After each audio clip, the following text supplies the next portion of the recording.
Hey, what's going on, Who That Nation? It is yours truly, TJ Jones, the host of the State of the Saints podcast. And welcome to another edition of the State of the Saints podcast, the divisional round of the State of the Saints podcast. Thank you all for tuning in. Thank you for allowing the State of the Saints podcast to be a part of your Saturday night. Well, Who That Nation, we're almost time. It's almost time.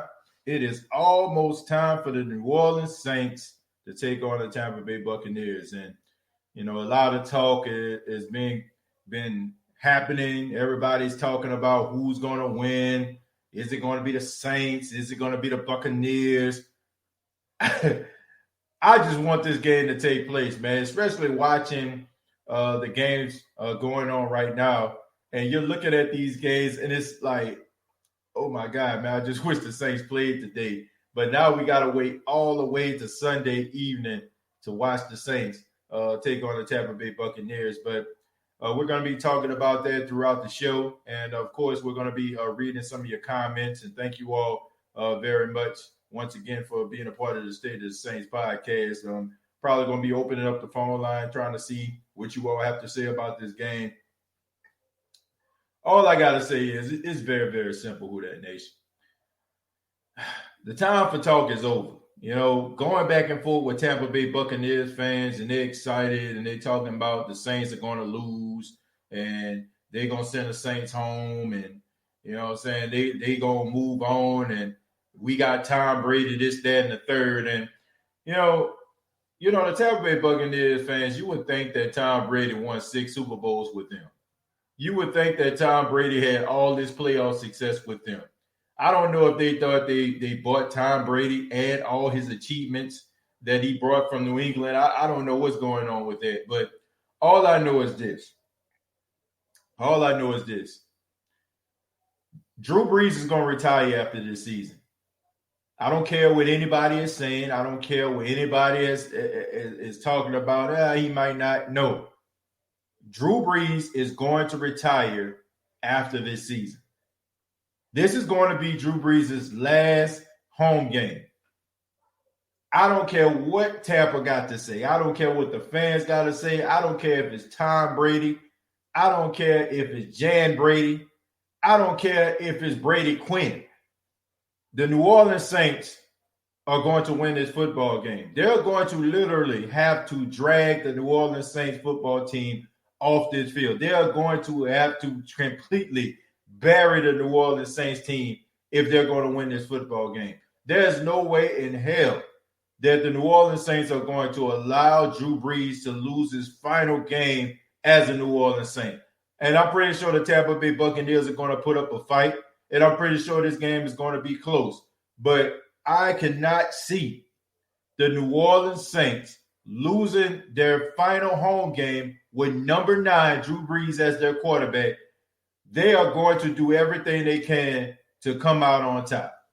So what do the Saints have to do to come out on top? Well, number one, the Saints are going to have to be unconventional.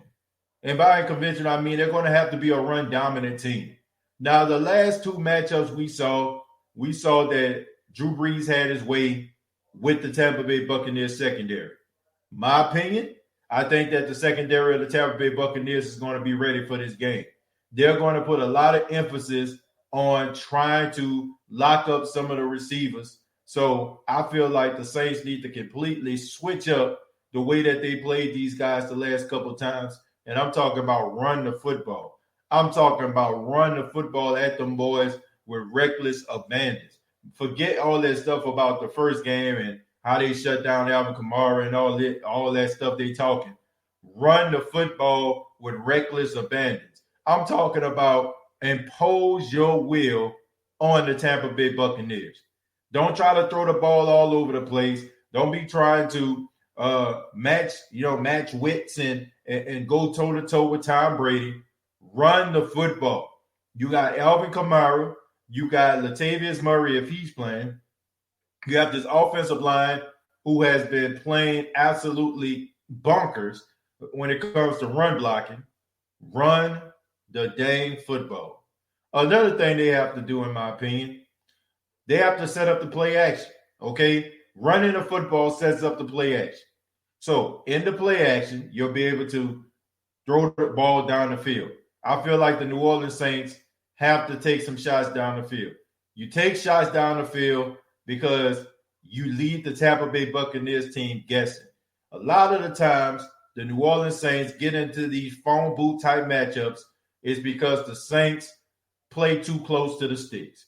It's a methodical pace for the New Orleans Saints. It's a nickel and dime. It's a 5-yard. It's a 10-yard. It's a 4-yard. It's a 6-yard. The New Orleans Saints have to extend these plays. They got to throw the ball down the field. They got to air it out. And I know that's not the way that they roll, but they got to get more vertical, man. And also, you got to get the tight ends involved.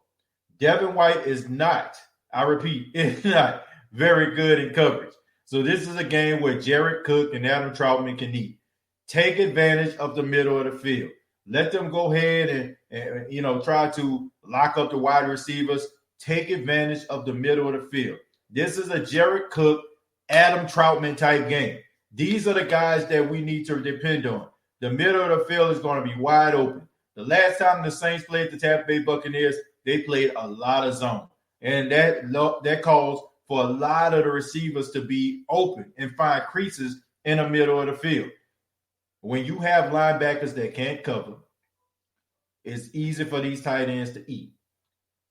Allow Adam Troutman, allow Jared Cook to do their thing. Allow them to step up and handle up on their business. That's all I'm saying. And finally, when it comes to the defense, you got to get pressure on Tom Brady. You got to get pressure with Ford. And you got to come with it because this is the game that Cameron Jordan, Trey Hendrickson, Davion Yamada, Malcolm Brown, Sheldon Rankins, Marcus Davenport, the offensive line of the Tampa Bay Buccaneers have heard the whispers. They have heard how everybody is counting them out. They've heard how the Saints can get pressure when sending forward. They are going to be up to the task. It would not surprise me at all if the Saints defensive line has a hard time getting to Tom Brady because they're going to do everything they possibly can. That includes leaving Rob Gronkowski in to help with the blocking to try to make sure that Tom Brady stays upright. The defensive line has got to get pressure on Tom Brady, wherever it takes. Rather it's stunts or rather it's a guy just bull rushing their way to Tom Brady, you got to get pressure in his face. What I feel like the Saints need to do in this matchup is something that they didn't do last time. What they need to do is allow a defensive end, somebody like Davenport or somebody like Cam Jordan, to rush up the A-gap. You have a young, inexperienced guard that is going to start for the Tampa Bay Buccaneers because Kappa is not going to play. Allow somebody like Cameron Jordan or Marcus Davenport to do something like the Minnesota Vikings did to the New Orleans Saints in the playoffs, what the Atlanta Falcons did last season. Allow them to get a defensive end in the middle of the A-gap and try to rush and put Tom Brady on his back, putting pressure right into the face of Tom Brady. Okay, that's something I feel like the Saints need to do. Not the entire game, but it's something I feel like they need to take advantage of. Also with the secondary has got to be able to lock up some of these receivers. This is going to be one of those games where if a guy gets beat, it's going to be on that guy because the wide receivers of the Tampa Bay Buccaneers are really, really good. Whether it's Chris Godwin, Mike Evans, or a surgeon Antonio Brown. Somebody has got to step up. You got to make sure that you take care of your assignments. You got to make sure you are where you need to be. You got to be physical. You got to make sure that you disrupt the timing of Tom Brady. And let's try to get some of these coverage sacks, man. Mike Evans, Marshawn Lattimore, that is a matchup that a lot of people pay attention to. Marshawn Lattimore has been getting the best of Mike Evans. Mike Evans has heard this over and over again, so you know he's going to go out there trying to prove something. Antonio Brown on Janoris Jenkins last game, Janoris Jenkins did an okay job, but Antonio Brown was not in football shape. This time he's going to be in football shape, so Janoris Jenkins has got to be ready for the best version of Antonio Brown. And also the linebackers. Look, Alex Anzalone, who has been a liability in coverage, I expect for the Tampa Bay Buccaneers to try to exploit him, and they're going to try to do that with Cameron Brate. Cameron Brate had a really good game last game, and he probably had one of his best games with Tom Brady. So I expect for Cameron Brate to be very active in this game. But there's an X factor that a lot of people aren't paying attention to, Who That Nation. There is a guy that a lot of people aren't paying attention to. We talk about Mike Evans. We talk about Chris Godwin. We talk about Antonio Brown. But we don't talk about Scotty Miller. Scotty Miller is a guy that's like a Wes Welker type guy, a guy that Tom Brady really relies on. And that's a guy that can give the Saints fits. He is their version of a Deontay Harris. He can get vertical. He can get behind the defense, and he has really sure hands, and he doesn't mind going out there on a suicide mission. He will go out there and make those tough catches. So the Saints have got to have a plan for Scotty Miller because he can be the guy that slips through the cracks when you're focusing on all of this talent that's around him. And another thing the Saints got to do lastly is make sure that they don't get Leonard Fournette rolling, because I feel like that would be a recipe for a disaster. You got to be able to stop the run.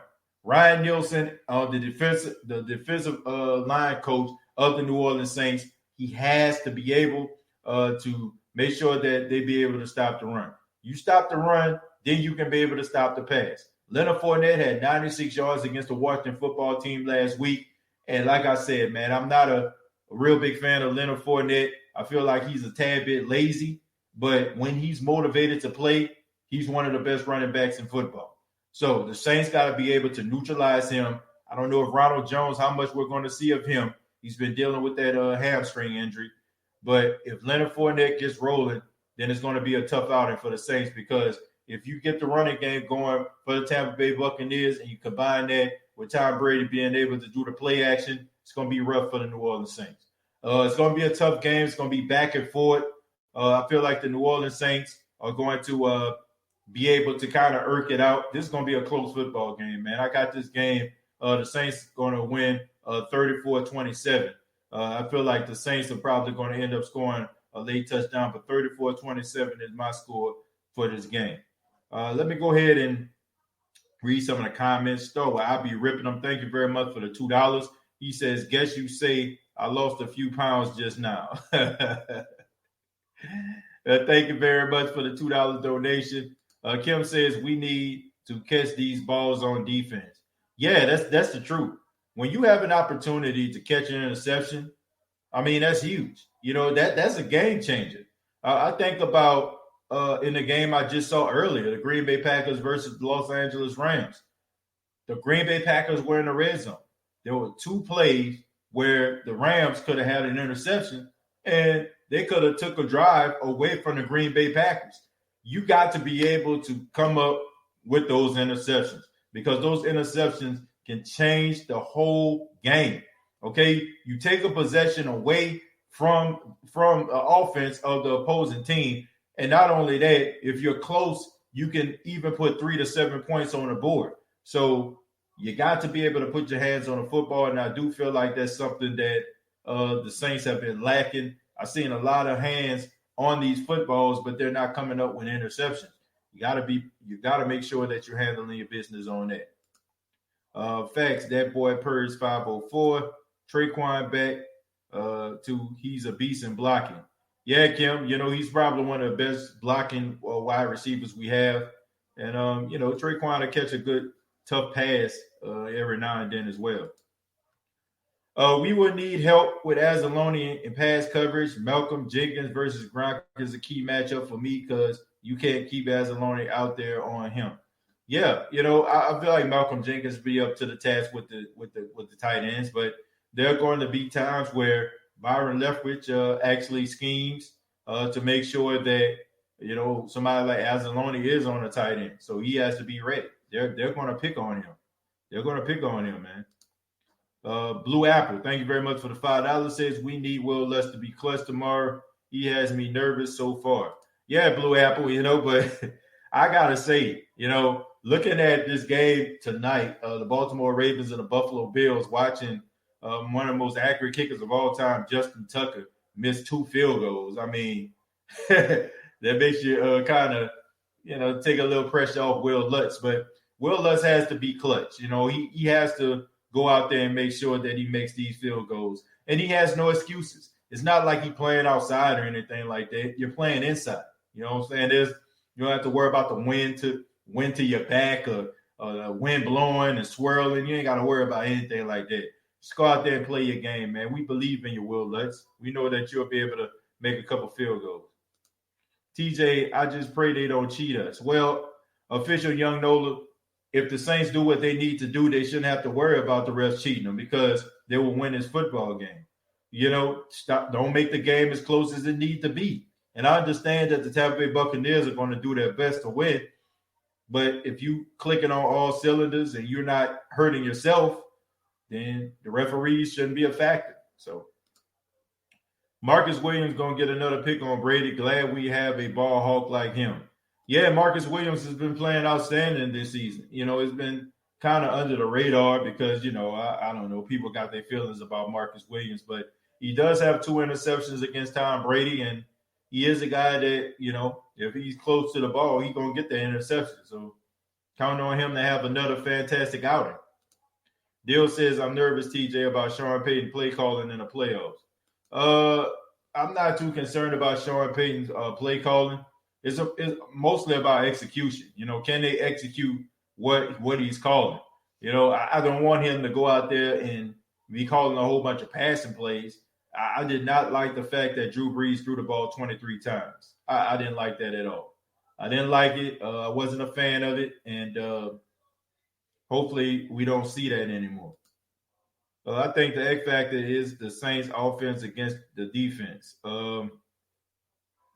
I really know. I think it's the same defense against their offense. I think it's the opposite. TJ, I just pray they don't cheat us. I already read that. I already read about Marcus Williams.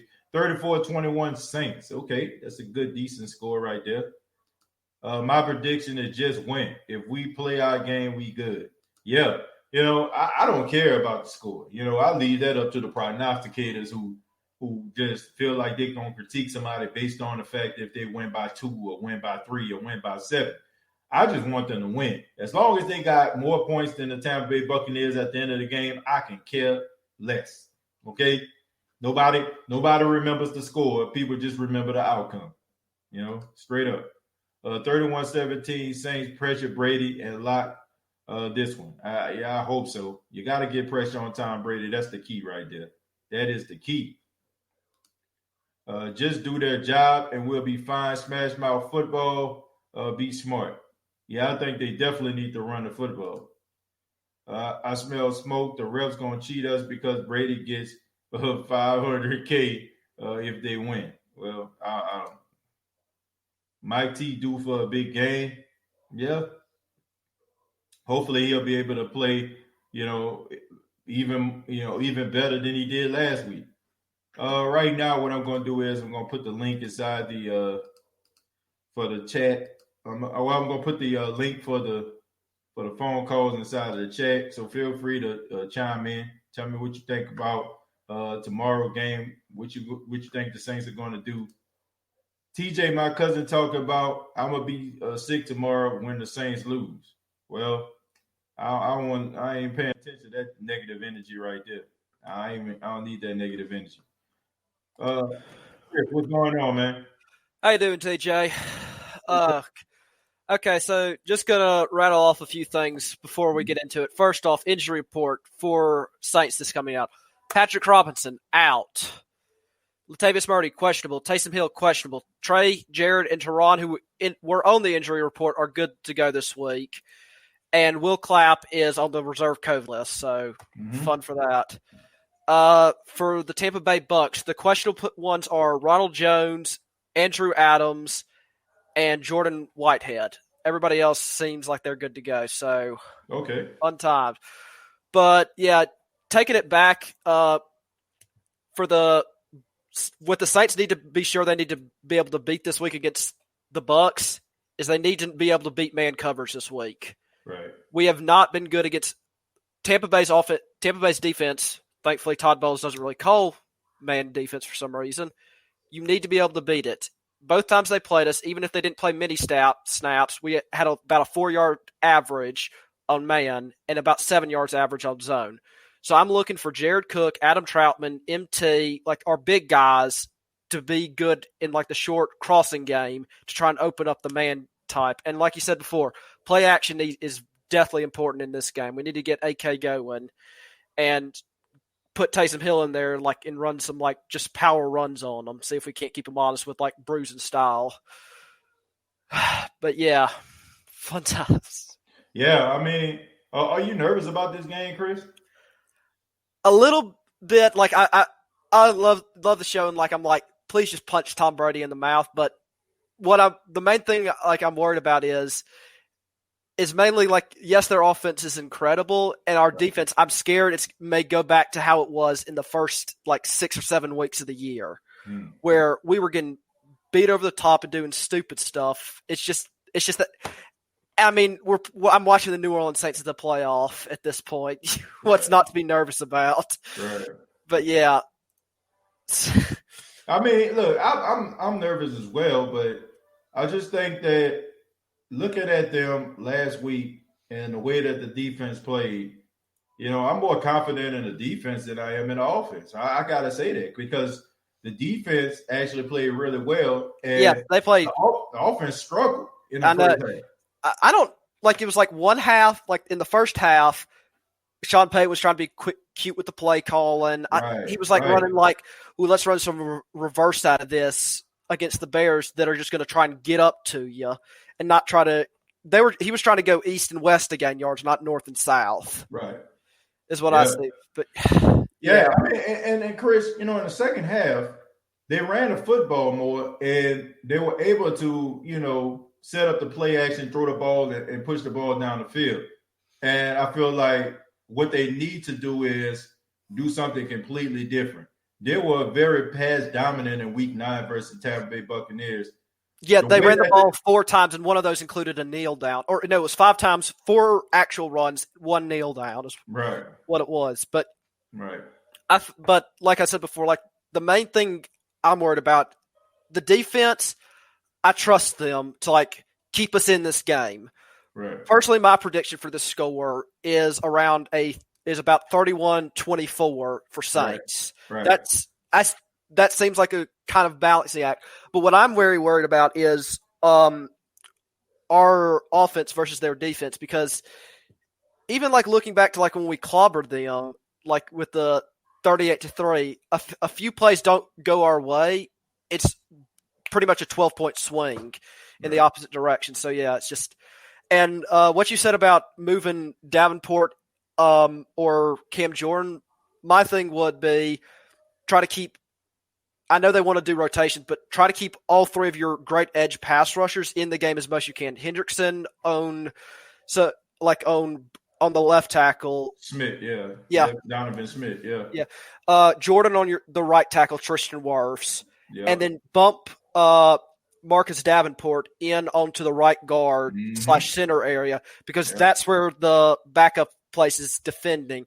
And I think this would help limit the exposure, because if you remember, teams have been running it hard on the edge towards Marcus Davenport. And I think if we bump him inside and keep either Hendrickson or Davenport on the edge, it'll help. And then for our other D tackle / nose tackle position, I'd say it's hard to think in this and that who would probably be the best. I'd probably say David Onyemata or Malcolm Brown is probably the best. I would say Malcolm Brown. Malcolm Brown, his presence inside of the A gap, they've been very efficient when it comes to stopping a run, Chris. So yeah, and for the rotation, I would say for your edge, sub Carl Granderson in if like one of the dudes gets tired, because I'd probably like, if let's say Davenport needs to come out, bump Jordan into become like inside on the guard, and then put Granderson on the edge. Hendrickson needs to come out. Well, you just put Granderson on the edge again.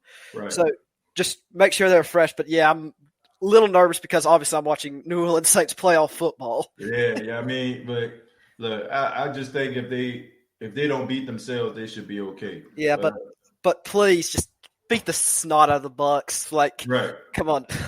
Just please. Like, I know if we win today, we go up to Lambeau, which I don't really have a problem. It's like, oh, how they going to play in the weather?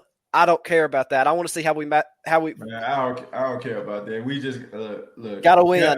Green Bay did what they needed to do. The Saints got to do what they got to do. Chris, thank you so much, man. Thank you for the injury report and all the information. All right. Appreciate it, man. Call back anytime, brother. See you, TJ. Who that? Man, shouts out to Chris, man, giving us updates on injury reports and also, man, giving his take on that. We're going to move on to who that David. Aaron, what's going on, man? What's up, TJ? How you doing this evening? Enjoying the game? Man, look, which game we talking about? We talk about this 10-3 Buffalo game. A little boring, you know what I'm saying? We talking about that Buffalo game, but what do you think about this New Orleans Saints game, man? What you got for me? All right, so shout out to the previous caller. He definitely gave some good insight, but I think it's a little like that's definitely nervousness if I've ever heard it. And it's not without reason, but I do believe we just keep it simple. The Saints need to play to their strengths. You don't want to move too many pieces around on your defensive line because then you're the element. Yeah, you can try and move Marcus Goddard on the inside, but that's not where he does his damage. Now with Trey Hendrickson coming back, it's going to command a lot of attention on Donovan Smith's side of the Bucs offensive line. How the Bucs were able to eliminate, Chase Young, a prominent figure coming off Donovan's side, Rob Gronkowski over there to help Donovan Smith block him, and he did the dirty work where Cameron Brate was able to pick off the second level and move ahead of the chain. I do believe that's what they're going to do with Trey Hendrickson, knowing that he's had their number over the last 2 games.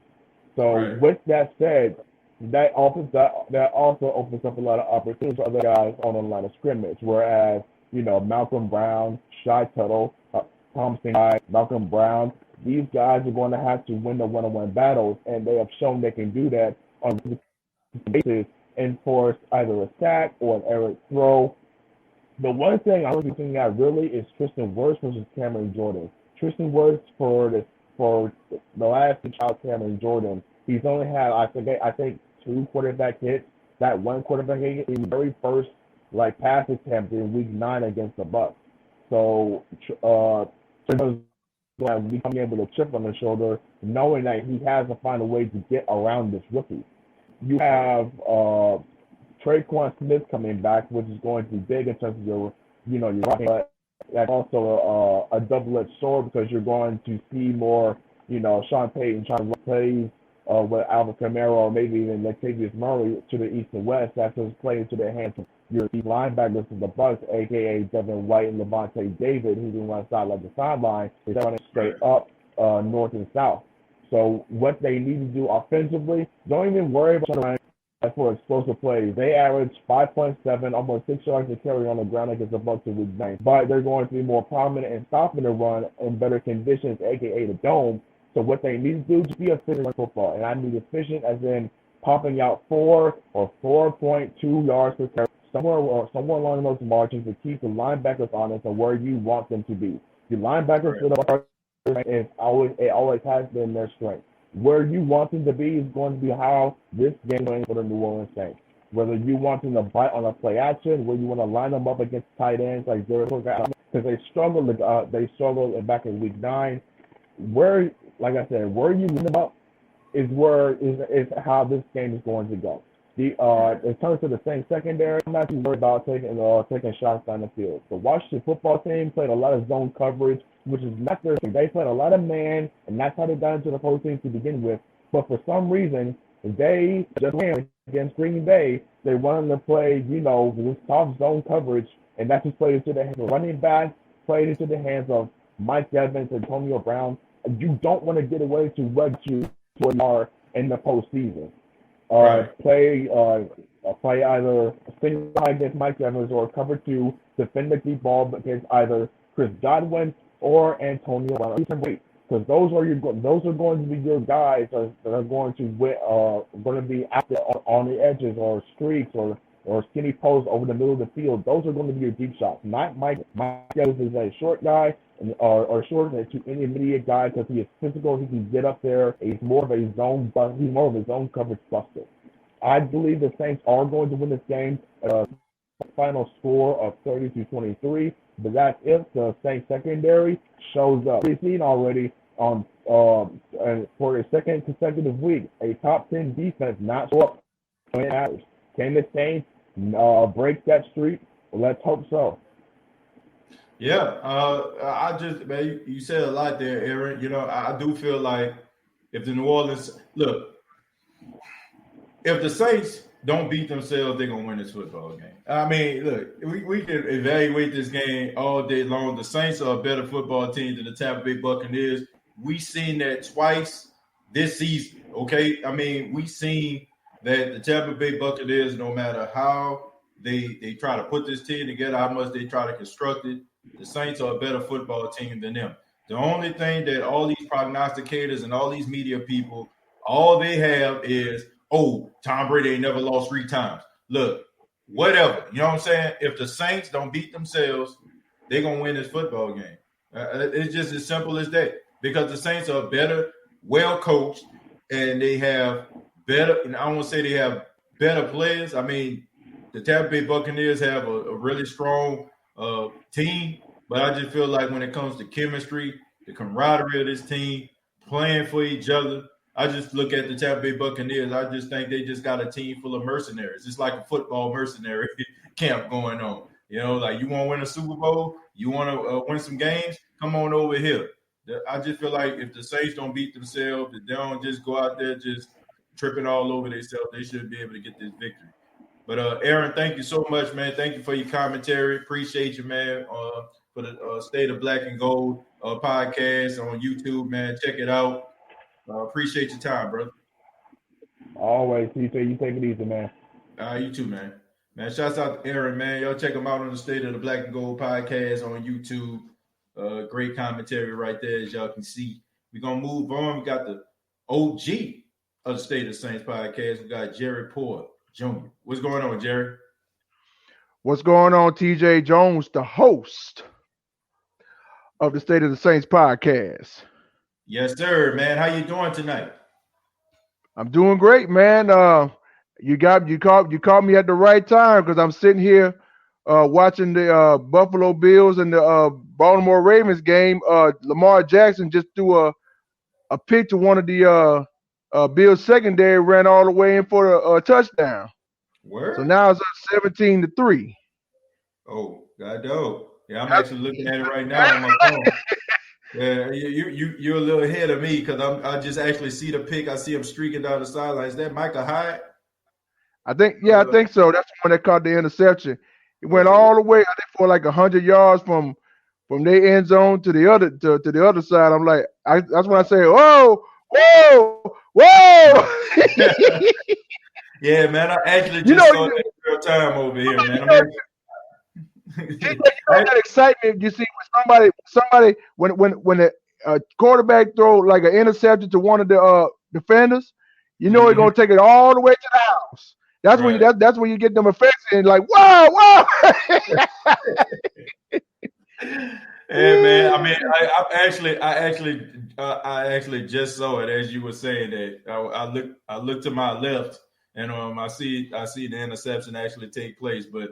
Man, shouts out to the Buffalo Bills. I mean, how can you not be happy for a team that has struggled all these years and finally, you know, saying they're a legitimate franchise? And I think we as Saints fans, we should attest to that. You know, the fact that, you know, when we were one of those snake-bitten franchises all those years and finally we became legitimate, how can you not cheer for that? I would love to see a Bills versus Browns AFC championship game. Real talk.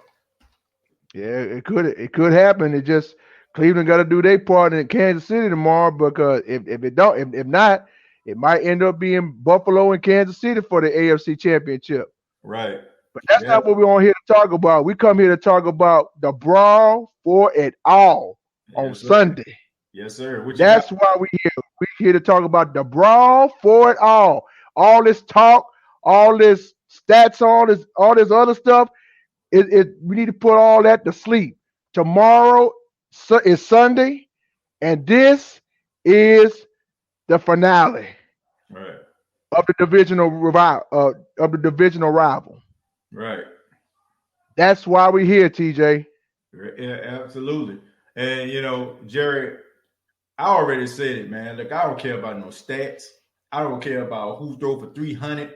I don't care who throw for 100. Just have one more point more than the Tampa Bay Buccaneers. I'm serious, man. I don't care about stats and I don't care about any of that stuff. Do Neither anything do I. that you can to win this football game. Go out there and just put up one more point than the opposition. That's all I care about.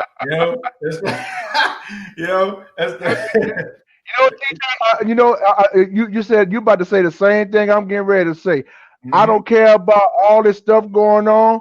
As long as the Saints take care of business and beat the brakes off of Tom Brady and these Tampa Bay Buccaneers. Right. We just gotta do everything, gotta bring everything we got and send them back to Tampa Bay without them hosting a Super Bowl in their own backyard.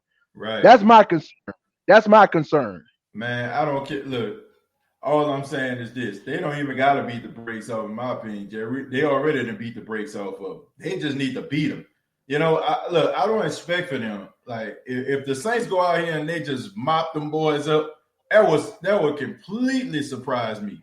But as long as they win a football game, I can care less. Man. I'm just more focused on them actually winning a football game. But do you have a final score for me, Jerry? Yes, sir. But before I give you my score prediction, TJ, shout out to everybody that's in the chat, to all the Who That's out there. Who that to everybody out there. Shout out to y'all. I love you, each and every one of y'all. I know y'all hyped up as much as me and TJ Jones is about Sunday's game. So shout out to everybody. I love each and every one of y'all. Ain't nothing y'all can do about it. Now, my score prediction for this game, TJ, I just give you 3 words. Just win, Saints. Just win. Yep. And my prediction is 42-24. 42-24. Okay. So you got it as an insurmountable landslide win. Okay. I ain't mad at you, man. Because the only reason why I say that, TJ, is because I'm sure you already saw the latest roster on the Saints app or the Saints website that we got Traquan Smith back in the lineup. So that's good. That's a big plus for us. Plus you got Trey Hendrickson coming back to play. That's even a bigger plus, especially with that defensive line, because we remember what happened the last time when the Saints beat the Bucs. Remember when back in week 9 when everybody and their mama and their daddy picked the Bucs to beat us. Everybody. Right. Everybody. What happened that night, TJ? The Saints put up 28 points in the first half and only scored 10 more points, and they only had 3. Right. All those weapons the Buccaneers got wasn't enough to beat the New Orleans Saints. Oh, my goodness. Yeah. It's just as simple as that, man. But hopefully, like I said, the New Orleans Saints be able to handle their business, be able to go out there and put forward a good effort, man. Like I said, I don't care what the score is. I really don't. I don't care what the score is. The only thing I care about is the Saints having one more point than the Tampa Bay Buccaneers. But Jerry, thank you so much for your time, man. Appreciate it, OG. Call back anytime, man. Yes, sir. And like always, I'll be tuning in tomorrow when you do your shows tomorrow during the game, before the game and after the game. I'll be tuning in. All right. Take it easy, man. All right. Good night. All right. Good night. Man, shouts out to the OG of the State of the Saints podcast, Jerry Porter Jr. You can read some comments before we move forward with the phone calls. Kenny says, hopefully it's more than 1 point because I don't want to have to take my blood pressure medicine. Look, I'd rather take some blood pressure medicine and, then win the game than me taking it because they lost. So, look, as long as they got one more point than them, I'm good. I can care less. I can care less. I don't need bragging rights at this point. All I need is a win. A win is a win. It don't matter if you win by 10 points. It don't matter if you win by 20 points. It don't matter if you win by 1 point. So It is what it is. Sanchez, what's going on, man? What's going on, TJ? And how you doing, man? What you got for me? Man, I'm good. How about yourself? I'm good, man. What you got, man, about this divisional round game? What you think? Honestly, I'm just keep it simple, man. Mm-hmm. I don't really have any real predictions because it's the third time we gonna see them, and ain't no telling what's gonna happen, man. Right. Only thing I can base my next couple of statements off of is the things that we do know. We do know at the beginning of the season, Drew Brees said, "Hey, we gonna put it all out on the line and let the chips fall where they may be." Right. We do know, hey, after next year, well, after this season, this team may possibly will look a lot different.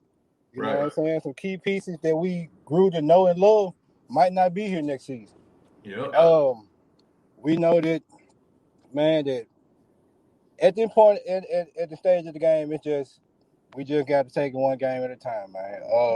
Honestly, it's just like Drew Brees said, man. We just throwing our chips on the table, man. We all in. We all in this season, and I just hope we come out with the win. Honestly, like you said, I don't care if it's a point. If it's a gut wrenching blowout, hey, I'll take that too. That's extra butter on the biscuit. But other than that, I'm straight. I just want the dub, man. That's all I want, and that's all I care about. You know, like I just feel like if you're talking about blowing these guys out, no disrespect to anybody that's saying this, but it's just the fact that you can rub it into the face of your Tampa Bay rival or whatever like that, or somebody that you go to work with, or somebody that you know that you're friends with. I don't care about that anymore. Look, this the playoffs, man. Everybody is good. Every team in the playoffs is good. You know what I'm saying? Like, even to a certain extent, even a Washington football team put up a fight against the Buccaneers last week. So if you are fortunate enough to move forward inside of the playoffs, you know, you should count your blessings straight up. And I don't care. As a Saints fan, I don't care. And, you know, you hit the nail on the head, Sanchez, when you talk about this team is going to look different. Look, this is it, folks. Look, I don't know if y'all been noticing or y'all been following the news, but they've been picking this team apart. Tight ends coach Dan Campbell is most likely about to be the head coach of the Detroit Lions. Terry Fontenot, the assistant general manager, assistant scout guy, he's probably about to end up being in Atlanta. You know, you got all of these different coaches on the same staff who are getting interviews to be head coaches. So this team is going to look a lot different. You know what I'm saying? The front office, the way that they evaluate talent is going to be a lot different. A quarterback is going to be a lot different. This is it, folks. So the Saints team that we once knew and loved, and one thing that we knew was the consistency at the quarterback position, all of that is going to be gone after this season. They got to win right now, man. And, you know, I just feel like what Drew Brees knows is inevitable at this point. He knows that this is his last season. He knows that he has to go out there and put forth his best effort. I just feel like it's going to take a Herculean type effort for the Tampa Bay Buccaneers to knock off the New Orleans Saints, because he is going to give his all, especially when he know that this is his final game inside of the Superdome. It's apparent now, you know, like it's apparent. Like, you know that after this game, you have to go to Lambeau. The winner of this game going to Lambeau Field to take on the Green Bay Packers. So you got to step it up. Charles, what's going on, man? Yo, what's up? What's up, TJ? What's going on, man? Man, I'm doing all right, man. So what you think about this game? Well, honestly, man, I feel like the Saints need to run the ball at least 25, 30 times. Okay. Like in the last game, man, they didn't run the ball at all in the first half. At all, and it was horrible to watch. Started off so slow. I was like, what are y'all doing? Run the ball, you know? Like, key to us being able to beat the Bucs. They have a good forefront, so getting Kamara and Murray involved early is key to us getting the victory. I feel like we do that. We get Traquan Smith involved. Emmanuel Sanders, Mm-hmm. Mike Thompson will be double teamed. You know what I'm saying? So we got to get them two involved. All right. Right. I felt like on the back end, Angeloni, it's gonna be his game. He's gonna show out today. I feel like tomorrow he's gonna show out. Tomorrow he's gonna show out for us. Yeah, chip on the shoulders. Everybody's saying, Taywan better, which to me he's a little bit better than Angeloni, but still, you're a linebacker with that chip on your shoulders. You gotta show out and show them that you belong where you at. You know? Right. Because he was in a draft class with Lattimore, Ramchick, and everybody else. So I felt like gotta show up. Who else? The Norris. Lattimore got to do his thing. The whole team. Yeah. And as far as Green Bay is concerned, I feel like the Saints are quick to playing the cold because they went to Chicago. One in Chicago, one in Seattle. That's cold places. So Green Bay is not a challenge for me. And I see that, even in New Orleans, it snowed a few years ago. So with that being said, it's like, come on now, we used to the cold weather. It's everywhere nowadays. The whole climate is changing everywhere. So that old cold weather home field advantage makes no sense.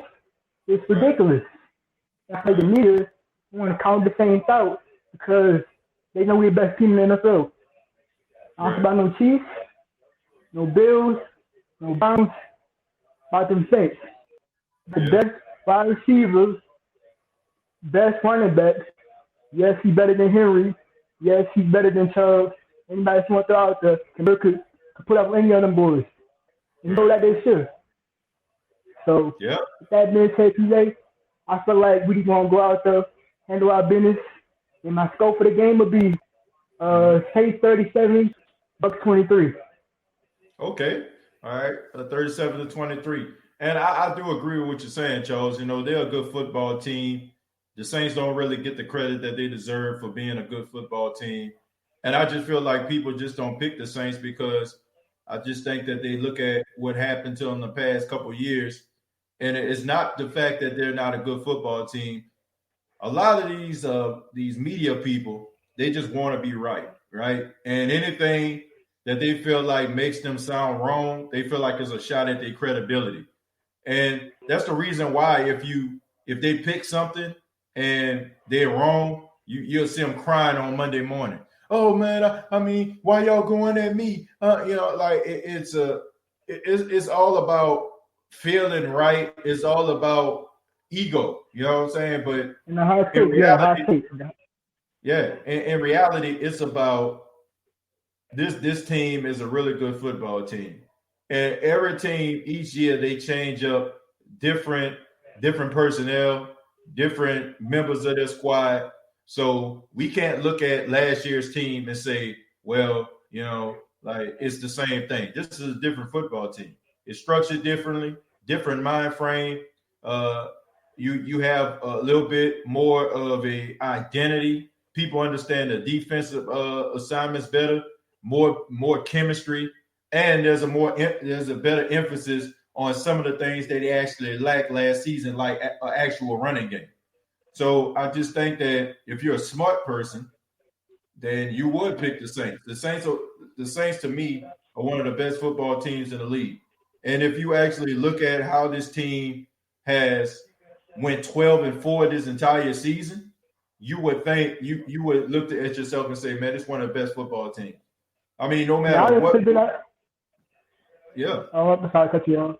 Honestly, undefeated, to be honest. Undefeated. At one point, if we would have closed out Green Bay, could have been defeated this year. Mm-hmm. Looking back on 4 games we lost. Yep. Yeah, man. No doubt about it. But Charles, man, thank you so much. I appreciate the call. Call back anytime, man. No problem. I appreciate that, TJ. No problem, man. Take it easy. Yeah, man. Shouts out to Charles, man. First time caller right there, man. So shouts out to him. Came through with the heat.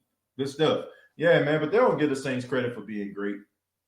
They don't. And if you look at the New Orleans Saints and all of the hardships that they had to deal with this season, from Drew Brees being out, from Michael Thomas being out, from Emmanuel Sanders being out for a couple of games, from Traquan Smith being hurt, Teron Armstead being out, Andrews Pete being out. Both Janoris Jenkins and Marshawn Lattimore missing a game. You had Marquez Callaway, Jawan Johnson, Lil Jordan Humphreys. You had all of your practice squad receivers out there, and they still managed to win the division going 12-4. You had a quarterback in Taysom Hill who has never had a start a day in his life in the NFL. This guy gives you 3 wins, 1 loss. If you're really objectively looking at this Saints football team, you would say that they're one of the best teams in the league. All we hear all the time, when it comes to Tampa Bay, is a whole bunch of damn excuses. Oh, Antonio Brown wasn't there. Oh, Ronald Jones hurt. Oh, Chris Godwin hurt his hand. They ain't got, wait a minute. They got to put their team together. Wait a minute, AB don't know the playbook. Wait a minute, Gronk, he not in shape. It's like all these different excuses. And yet the Saints can go out here with practice squad guys, can go out there with people like P.J. Williams and Patrick Robinson playing on the outside against the Detroit Lions and win a football game. Don't tell me that this team isn't good enough to win. Don't tell me that this team ain't good enough to go to the Super Bowl. This is a deep football team, and no matter who's hurt, no matter who's out, there's a really true, legitimate next man up mentality in this New Orleans Saints organization. And like I said, the only reason why they don't want to put respect on the Saints name is because Tom Brady is in the same damn division as this team. But we're going to go ahead and move on. We got Chosen on the line. Chosen, what's going on, man? What's good, bro? Yeah, what's happening, man? How you doing? Not much, man. Not much. I'm good. How you feeling, man? Man, I'm doing all right, man. So what you think about this game? Everybody pretty much said it, man. I mean, this part 3. You know what I'm saying? This part 3. They know what we represent. We know what they represent. So now it's all the talking. That's done, man. It's time to line up on the gridiron, leave it all on the field, may the best team win. You know what I'm saying? Like we know it ain't gonna be no blowout. I wouldn't mind that, but realistically speaking, we know it ain't gonna be a blowout. We know what they're capable of. They know what we're capable of. These guys get paid millions of dollars. They fighting for something. We fighting for something. They got pride. We got pride. They got egos. We got egos. You know, they everybody here, man. Everybody here. The outside noise. You know, that's the world we live in. Social media era. Everybody know what's going on. So, you know, it's time to put up. But I just wanted the Saints, man, to be fundamentally sound, man. Run the football. Sean Payton tend to have his Lattimore syndrome where he tends to plays down his play calling when he know he better than the coach. You know what I'm saying? Like I feel like he should just, man, put your foot on their neck, man. Just keep going, man. Like don't get cute. Run the points up. Like I don't care if we do manage to blow them out, TJ. Don't call the dogs off. Don't call them off. If you can get to 100, do it. You know what I'm saying? Don't look back. I swear, it's like I don't know, bro. It's like what they say. It's like how they had what they say how black people be in the movies once they gone or somebody chasing them. You fall, just keep rolling. Don't look back. Just don't look back. And another thing, I feel confident in this team, bro, is because, man, this is a family. This is not a football team. Right. Nobody could say that they witnessed what the Saints witnessed the last few years. From the Minneapolis Miracle to the no call to the push off. Mm-hmm. You know, it's just Tampa can't say that. Tampa don't know they players like they know our players. All y'all came together this year and off names and contracts and like you say, who want a ring? You come over here, come get it while it's hot. You know what I'm saying? We mold together.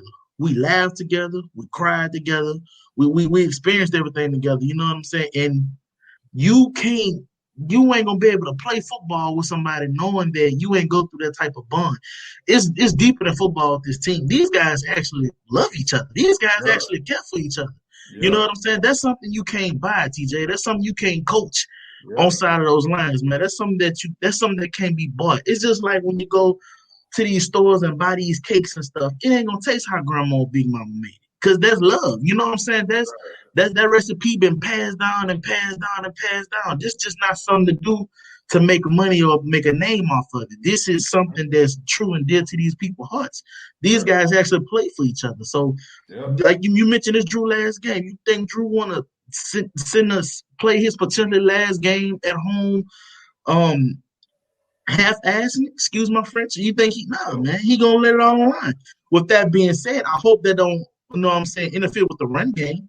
Trying to get Drew to put on this spectacular last game performance, but nevertheless, I trust Drew to be efficient. I trust Sean Payton. And that's pretty much all I got to say, man. I feel like we're going to get it done. I don't have a prediction for the score because I could care less. It could be 3-0. I just want to be better. Man, for real. You know what I'm saying? It could be 1 point better than it could be 1 point better. I just feel like don't nobody understand what this means for this team. All week I've been watching on the little media I did watch is who need this win, who has the edge.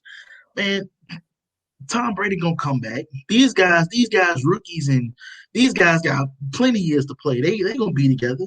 This team right here, we know, man, everybody finna dip. So you wanna make that one last run, man. Who knows we're gonna get another team like this? I don't know if this up there with the 2019, but I damn sure would give it.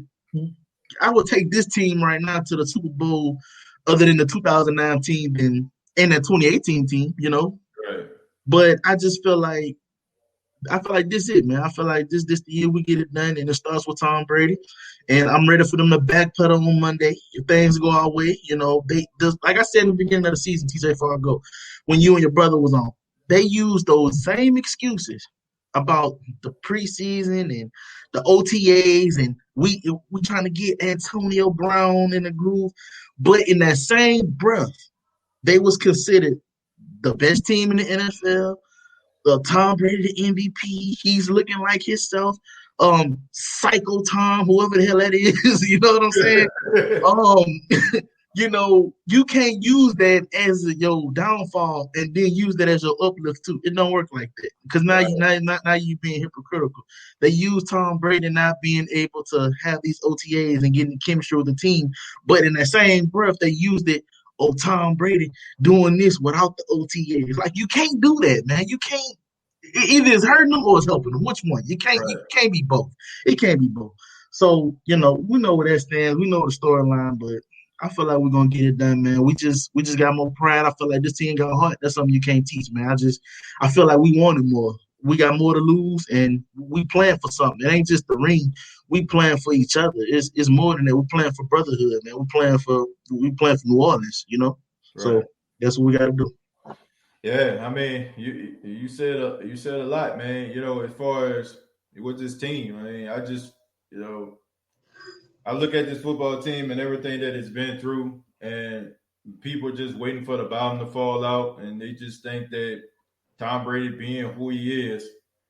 But I just think that by them just thinking that just automatically, because Tampa is who they are and they've shown flashes, I feel like there's a slap in the face of the Saints team that whooped them twice. I never seen anything like this before in my life, dude. Like, right. I've never seen a team beat a team to sleep, and people are like, "Oh, nah, that wasn't nothing." What? Hey, let the shoe would have been on the other. The Saints would have got beat 38-3.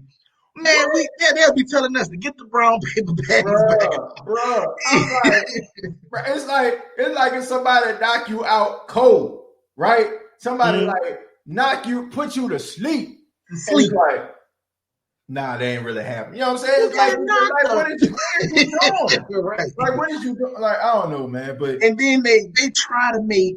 They try to fabricate it so much, TJ. Man. They try to cover it up and they try to make it a slap on the wrist so bad. Man, 38-3, that ain't nothing to sneeze at at your house. Bro, these boys got beat to sleep. You know what I'm saying? Like, I don't get it. I don't understand, like, how it is what it is, though. If it would have been us, that's all I be saying, man. Let it would have been us. they try to bury us when we lost to Philly. So I can only imagine 38-3. But I digress, man. I mean, it is what it is. Like I say, it may not be that this time, but I feel like we're gonna leave with that W. I keep telling people, man, the Saints are like they like what they say, a rift in a time space continuum. That's what they are, man. Like the Saints are like that. The Saints are like that guy in the class that make the good grades that nobody can stand because they make the good grades. And nobody want to give this guy the credit, but everybody know this guy's smart, and everybody know that this guy is like, you know what I'm saying? Like he does all the right things, but they don't want to pay attention to him. This team is really, really good, but they only focus on this team when they fail. That's it. Like, and you're right. They do that to Cleveland. I mean, they do it to all these other little teams. Like I'm glad the Bills coming off. You know what I'm saying? Only when the Browns lose do they start talking about the Browns. Exactly. All the Saints lose. That's when they want to bring up Drew Brees' arm strength, and they want to bring up, you know what I'm saying, Drew Brees ain't what he used to be, and all that stuff right there. But where was that energy on that 8-game win streak? You know, where was the arm? Where was that, man? When we beat the Falcons, it was the Falcons. When Tom Brady beat the Falcons, they clicking on all cylinders going into the playoffs. I don't know, bro. And what gets me is, TJ, did they get a new player or something? Because this is not the same Tampa team. When I'm looking at that roster, everybody still play the same position. And if you ask me, y'all lost some guys. So, you know, some people hurt now. You know what I'm saying? You got some people out there with that last time. So, you know, it is, bro. They're going to find a way to protect the golden boy, I call him. And it is what it is. Oh, another thing, man, with this game, let them play football. Y'all been letting us play football in the playoffs. Let them play. Let them play. Don't get that. We throw a 15, 20-yard pass. I don't want to hit no hole in no ram check. I don't want to get that illegal. Oh, I hate that one, TJ. Illegal hands to the face. Running into the kicker, not roughing the kicker. Running into the kicker. We get the most. Oh, man, I could have sworn they was going to call some basketball over the backfire. Look, I agree, man. Just let them play, man. I've been watching, like, these playoff games. I ain't seeing no flags. No flags. As soon as we play, they be ready. They throw it. They throw it. Everything, man. Yeah. So, but like you said, we play our game. We keep them out of it. Just keep them, don't let them shoot themselves in the foot. Make themselves look foolish. Yeah. That's all I got, man. I know you got to give it to other people, man, but I appreciate you for letting me rant. And as always, man, I'm enjoying the show, man. Just keep up the good work, TJ. You know, you're a good brother, man. I'm glad we got podcasts like this, man. Win, lose, or draw. Yeah, man. I look back to last year, man, when we lost. I think that was the Vikings game we lost. Mm-hmm. I think that was like one of the best podcasts, man. I think we went on for almost 2 hours after that. Like, I feel like for a legendary podcast, it was that one and the NFL draft where Cesar Ruiz got drafted. Oh, my God. Hey, your face needs to be a meme. That's like one of my favorite podcasts. When they said New Orleans Saints select Cesar Ruiz, your face was like, who? that was some classics right there, man. That's like my all. I'm gonna go back and watch that, bro. I'm gonna have to go back and watch that. The Saints pick Cesar Ruiz, TJ Banks. I thought the live had froze, but oh my goodness, bro! I could have lost it. I mean, bro. You couldn't tell me they weren't gonna get Jordan Love, man. You couldn't tell me. You couldn't tell me. Goodness, man. Woo. I would have took, at least a kicker. but I ain't gonna lie, man. Shout out to Cesar Ruiz, man. He did his thing. Nothing personal, Cesar, but we was looking for something else. We just happened to get you in he's doing a good job and stuff like that, man. I think he's gonna be a solid player going forward. But my goodness, on that night, man. But those two are my favorite podcasts of all time, man. Those definitely like rank some of the best podcasts I've done.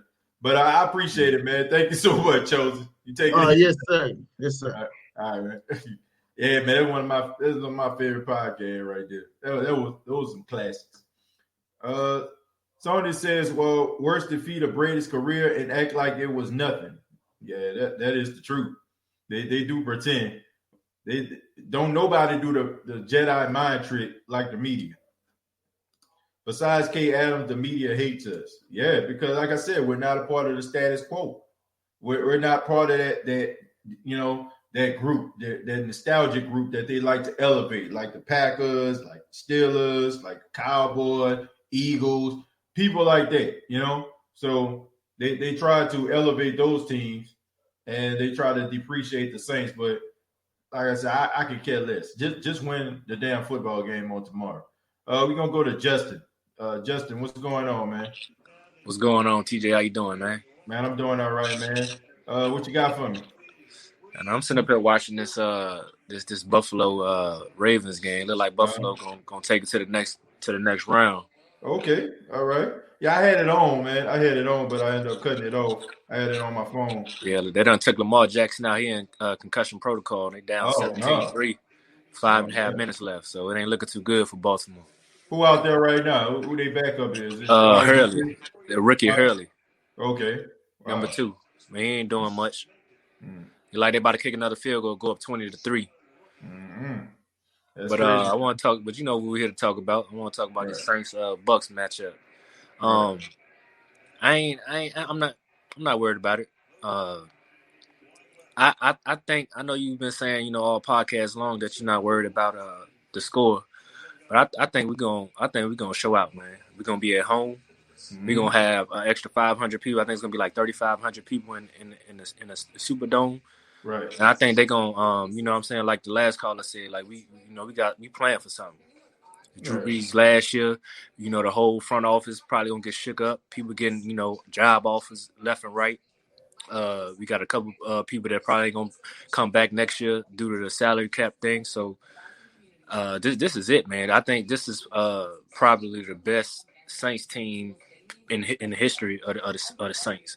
So if they can't do it this year, man, I don't know when the next time we're gonna get an opportunity, because we don't have this the 4th year in a row. Right. But we gotta show up and show out. And I don't care what the score. I don't care if we beat them by a safety. Man, you know what I'm saying? I don't care. Just win, man. Just get over the hump. Just win, because we gotta focus on Green Bay. So we gotta go ahead and get the Buccaneers about the way, man, because they're a little put together team. They that's not no real team. You know what I'm saying? They just put them together to try to get to the Super Bowl. But we got chemistry. We got work in. We got better coaching. So I think we just all around a better team, better defense. I think we got a better offense, and we ain't even had our whole offense the whole year. Right. And we still averaging 30 points a game. So I don't see like we got the better matchups per player on defense and offense. So I just don't see how we gonna lose this game. Only how we gonna lose this game, like you said, if the Saints beat themselves. Yeah. And I don't see that happening. I don't see Sean Payton getting too cute. I think everybody know what's at stake here and what we got to do. Just run the ball, play defense. Everybody hit your assignments. Don't miss your assignments. If you do, just don't give up the touchdown. Right. I'm cool with a field goal, here and there. Right. But we got to convert. We got to start off fast. We can't start off slow. Can't be hoping to come back in the second half like we did a couple times this season. We need to start off fast and keep our foot on their neck the whole game.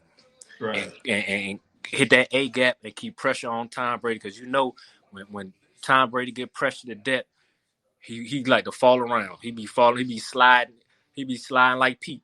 That pressure on him. He had them roller skates on. He just fall. So That's all we gotta do, man. Just play our game. We already beat them twice. We know what we're looking at. This a division foe, and we already showed out on them 2 times in a row. Just do it one more time. It can be done. I don't care what Tom Brady record is in the playoffs. What Drew Brees record is versus Tom Brady all time. 5-2. 5-2. So I mean, all the cards is in our favor. All we got to do is they got to do is show up. We gonna show up. We here. So all they gotta do is show up and do their job. That's all I'm saying. My prediction, I think it's gonna be 30-10 Saints. Wow. 30-10. Wow, man. Hey, that's saying a mouthful, man. But I know a lot of people are like you, trying to not be sweating it out and taking blood pressure medication. Right. So hopefully they can get the job done, man. I agree with you on that, Justin. Like I said, as long as they don't beat themselves, we should be fine. You know, like if they go Right. out there, they play discipline and play their game, they should be successful. But Justin, I appreciate it, man. Thank you for the phone call, brother. All right, who that? Well, who that? And shouts out to Justin, man. I see Buckles Locker that's in the chat right now.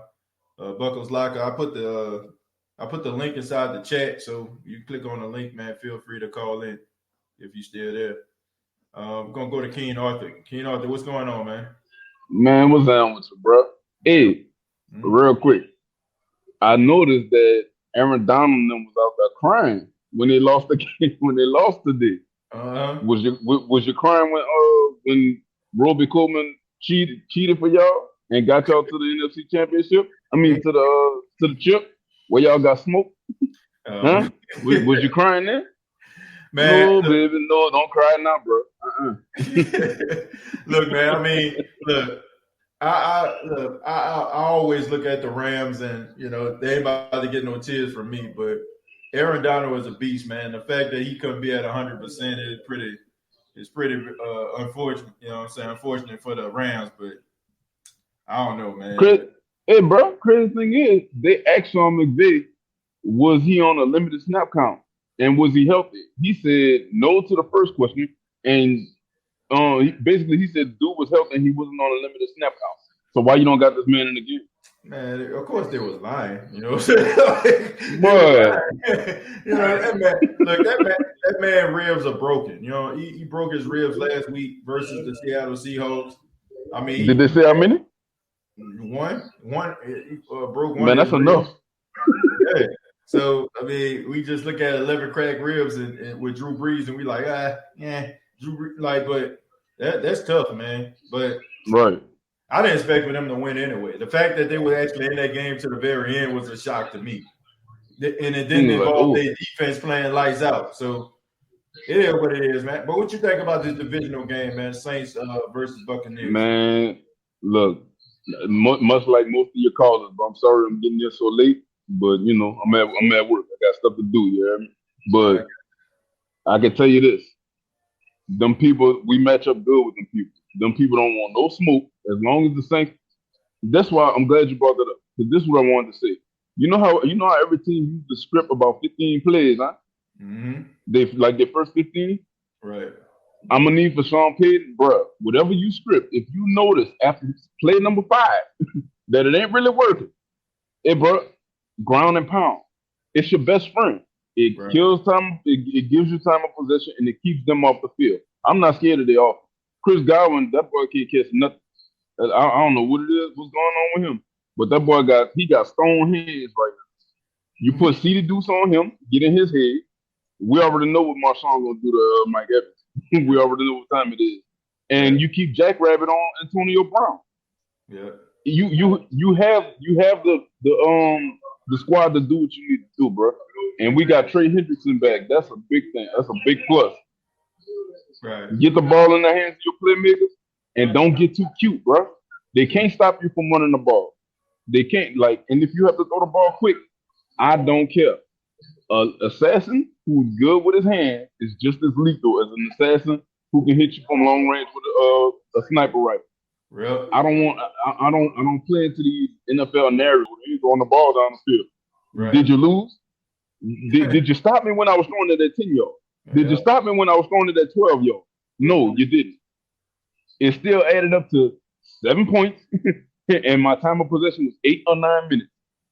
That's a recipe for success to me. So as long as the refs don't get involved with the dumb shit, and the Saints don't beat themselves, ain't nobody gonna beat the people. Yeah, I agree. You know, I just think that if they play their game, they should be just fine. You got a final score for you? I do. 34-21, Saints. Okay. All right, sounds good to me, man. 34-21. Yeah, we gotta start fast though, bro. We gotta start fast. Yeah, we jump on them people. We definitely got to start fast, man. It might be a tough game for him. But King Arthur, man, thank Right. you so much for your call, man. Call back at a time. I appreciate you calling in, man, at work. No problem, boy. Who that? Well, who that? Yeah, man. I'm gonna bring in, man, a special guest right now, man, from the Buccaneer Bucs Nation, guy Buckles Locker. What's going on, man? What up, man? What it do? Hey, man, how you doing, man? I'm doing great, man. How you doing, man? And I'm doing just fine, man.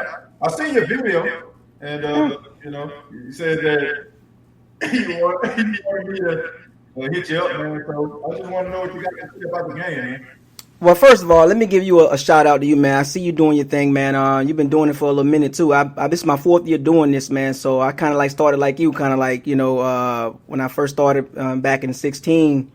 It was like, you know what? I'm tired of seeing all this nonsense going on. Let me get on here and start chiming in about my team because, my team don't have too much as far as like, content on my team on the YouTube or social media. So I felt like I wanted to come on here and, start talking about my team. And, we've been through some struggles. So, and then I see guys like you doing your thing with your team. I'm like, that motivated me to get on here and start talking about it. But, I've been chomping at the bit, for the last 4 years about my team, and I keep it real. So I'm kind of like you.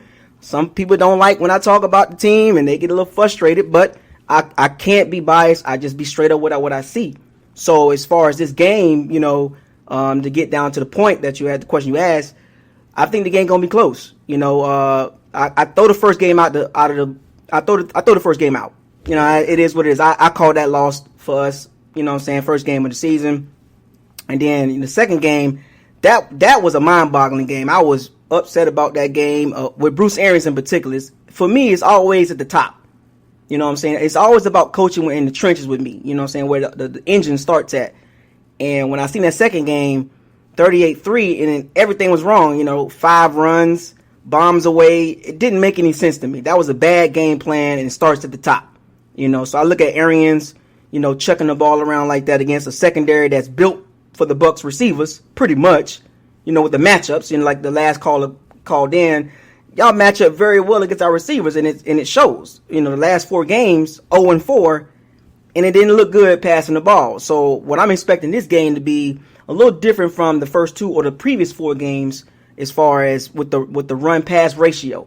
That's very important in this game, I think, for the Bucs to establish some type of run to let the Saints front 7 know you just ain't gonna tee off on Brady like that. You know what I'm saying? And the Saints front 7 or the front, or I call them front 8 because y'all too deep. As far as on the D line, y'all tough. Y'all got some guys in the trenches that can get after the quarterback. Across the board. And like I said, I'm a football fan first. You know what I'm saying? So I know when I see a good team with some good depth, I call it how I see it. Now, the biggest question in the trenches is left tackle. I call him number 76.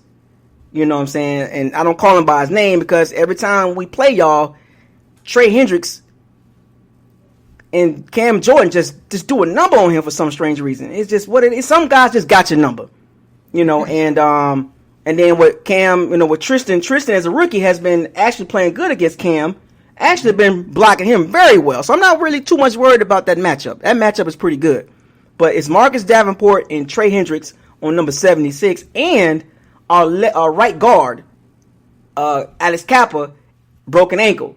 Now we got Aaron Stinney, undrafted, thrown into the fire, Sheldon Rankins, and David Imada, and who's the other guy? Malcolm Brown. Those guys, Dennis Allen's going to attack that right guard. But if we could just hold up in the trenches, man, I think we could be successful. It all starts in the trenches. If you look at those 4 games we lost against y'all, it just been beat up. If we could control the trenches, man, I believe, and give Brady some time, because we're going to throw the ball. I already know that. You know what I'm saying? That's just what we are. But if we can get about 15 to 20 rushes and protect Brady, man, I think the game going to be closer than what it is. My prediction will be coming tomorrow about who going to win, but, what you think? I mean, like, what you see? I mean, I haven't caught the whole live stream, but what you been talking about? Like, what's your thoughts about the game? Well, I'm at the one second. I got a little echo on your end. Can you got an echo on my end? Yeah, I can hear myself. All right, hold on a second. Okay, I'm just gonna mute you and I just see what I can say. All right, so this is what I think, man. I think the New Orleans Saints gonna have to play the Tampa Bay Buccaneers differently than they played the last couple of times. I feel like the Saints were like throwing the ball down the field. They were taking advantage of the fact that you all were playing a lot of zone, especially in the second game. You know, they had a lot of wide open, they had like wide open receivers like in the middle of the field. I do feel like Todd Bowles is not going to blitz Drew Brees, even though that's his calling card. I think that would be a big, huge mistake. I feel like they're going to play a lot of. Well, I do feel like they're not going to do as much zone. They might do a lot of press coverage, but I don't see them blitzing Drew Brees so much. And I think they need to run the football. I think the New Orleans Saints, if you look at the last couple of weeks, they've been really successful. I mean, Alvin Kamara has 6 touchdowns in one football game against the Minnesota Vikings, man. So, and then you top that off, Alvin Kamara out against the Carolina Panthers, and Ty Montgomery runs for 108 yards. So that tells me right there that this offensive line is extremely good when it comes to run blocking. When it comes to like just playing defense, look, man, they got to be able to get pressure on Tom Brady. My suggestion is to get one of your pass rushers to go, right up the A gap, challenge the undrafted rookie that you're talking about, the offensive lineman, and try to get pressure on Tom Brady, because you got to get him off his spot, man. I think that's something that Tom Brady he starts to get a little bit rattled when somebody like gets pressure on him. But I do want to ask you this, man. Leonard Fournette ran for 96 yards last week. We know Bruce Arians don't put a lot of emphasis on the running game. He don't. Like even Ronald Jones, like, is in a game, who is incredible. You think about it, man. I feel like if you give him more opportunities to run the football, you probably have more success offensively. So, do you think that Bruce Arians is going to go out there, Brian Leftwich, the offensive coordinator, they're going to call more running plays for Leonard Fournette? Well, so this is how I see the running game for the Bucs. Do you hear echo anymore? No more echoes? No, it's just when I talk. Okay. So the thing about the running game, and I've been speaking about this for the last couple of years, man, for some strange reason, especially with Bruce Arians, if you go back and do your history on Bruce Arians, that's not his thing. Dating back to the Cleveland Brown days, it's not his thing. Now, when he got to the Steelers, he kind of ran the ball a little bit more, but it just came down to throwing the ball around. And so when you fast forward to 2019 and this last year with Ronald Jones, he always had talent. If for some strange reason, like, they never fully given him the full reins as a running back. Now, I watched him at USC. He did his thing. His only problem is his pass blocking and catching. So Bruce Arians, he likes a 3-down running back. If you remember David Johnson back in Arizona, that was a Le'Veon Bell. Those are 3-down backs. So Ronald Jones is not a 3-down back. So he's kind of like limited in the important areas that Bruce Arians like to use his running backs in, pass catching and blocking. So if you look at last season, and didn't even realize until I did my research, the Bucs were the bottom 7, I believe, in running attempts in the NFL. Good as Ronald Jones was last year, bottom 7 in rushing attempts. Now I get it, we got the weapons, so you're gonna play to your strength. But those games that we didn't run the ball well, we lost. Like, it's mind-boggling. It's like, it's not hard it's like football 101. If you're going bombs away and keep throwing the ball, you're giving the defenses a chance of more and more interceptions. Against the Saints, prime example, 5 interceptions against the Saints. Throwing the ball too much. Well, it's football 101. You can't just tell the team, hey, we're going to throw the ball against you every down, or 80% of the passing downs. You know what I'm saying? You got to be able to establish a running game. But I believe they should give Ronald Jones more carries, or Leonard Fournette more carries. Bringing him in last offseason was a good idea because it helped early in the season. But then as the season progressed, Ronald Jones took over. He started showing his tail. But then he got hurt, the COVID-19, the thumb, Then Leonard Fournette started coming on and started playing ball. Then last week against the Washington football team, he had 19 carries, 90, 98, 94 yards, and he looked good because he's a volume back. He's not an 8-carry guy. He's not a 10-carry guy. And that's how the Bucs was using him. And I told people, I said, that's not Leonard Fournette game. He's better when he gets like 19, 22 carries, 25 carries. So now the Bucs got a chance to see him and he'll be playing tomorrow because Ronald Jones quad, not quite game time decision. So I believe Fournette, in a good, perfect world, Aaron's a little tricky, but 15 to 22 carries will be good for him in this game because you got to be able to run the ball. And I'm expecting Byron Leftwich, who's been in question with his play calling and his choices of runs on downs and distance, 2nd and 2, bombs away. No. It's 2nd and 2, man. It's 2nd and 3. Like, you're going to try to run the ball on 2nd down? No, it's like predictability in his offense. Like, short yards, throw the ball down the field. And against this team tomorrow, you can't do that. You got to play different because the first 2 times last year didn't work. So whatever was working in game 1 in week 9, you just can't go revert back to that because you asking for an L. You asking to get blown out again. You know, it's like going from 38-3 to what, 27-24 or maybe, 24-20.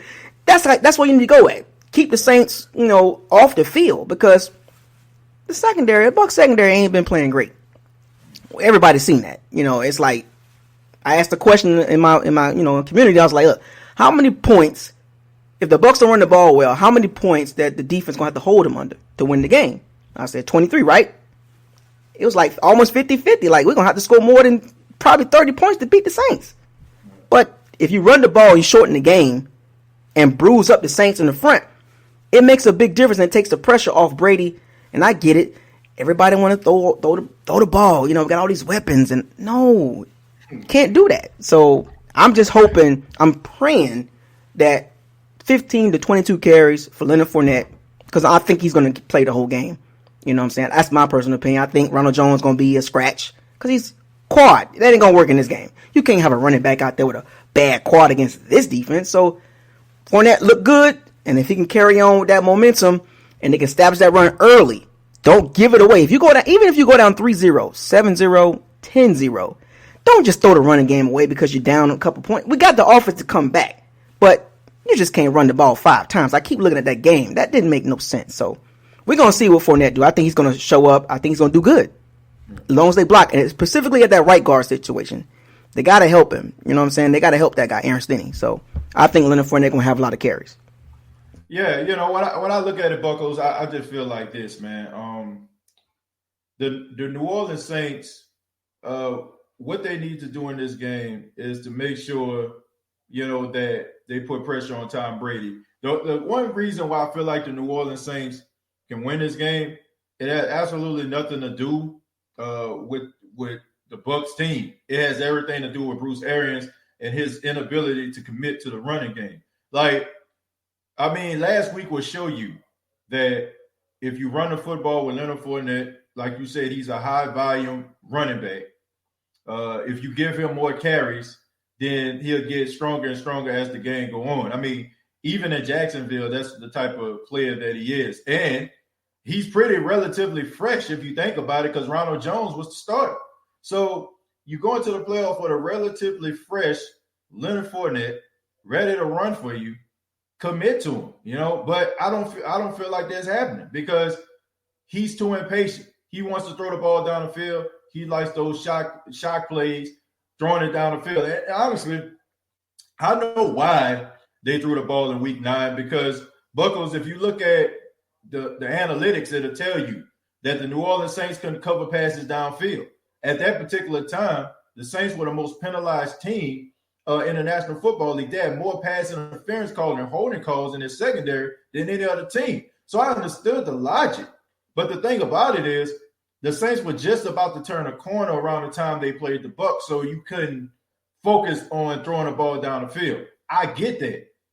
I get why they did that. Now, 4 carries, that's just ridiculous. But at the end of the day, I just feel like if they run the football, it would make the Saints' job a little bit more tougher because you would actually have to look out for the play action. I don't understand why they don't want to do that. I don't understand why they don't want to use Leonard Fournette in that regards, but it is what it is, man. So you go ahead, man. But I will say this, though. Now, I know, and I think you spoke on this in a previous video, and other fans has been speaking on this too. The Bucs have been doing a lot of motion and a lot of play action, a lot of misdirection, and pre-snap motion. right? And I get it. It was against the Falcons twice and the Vikings and the Lions. Bad secondaries. I get it.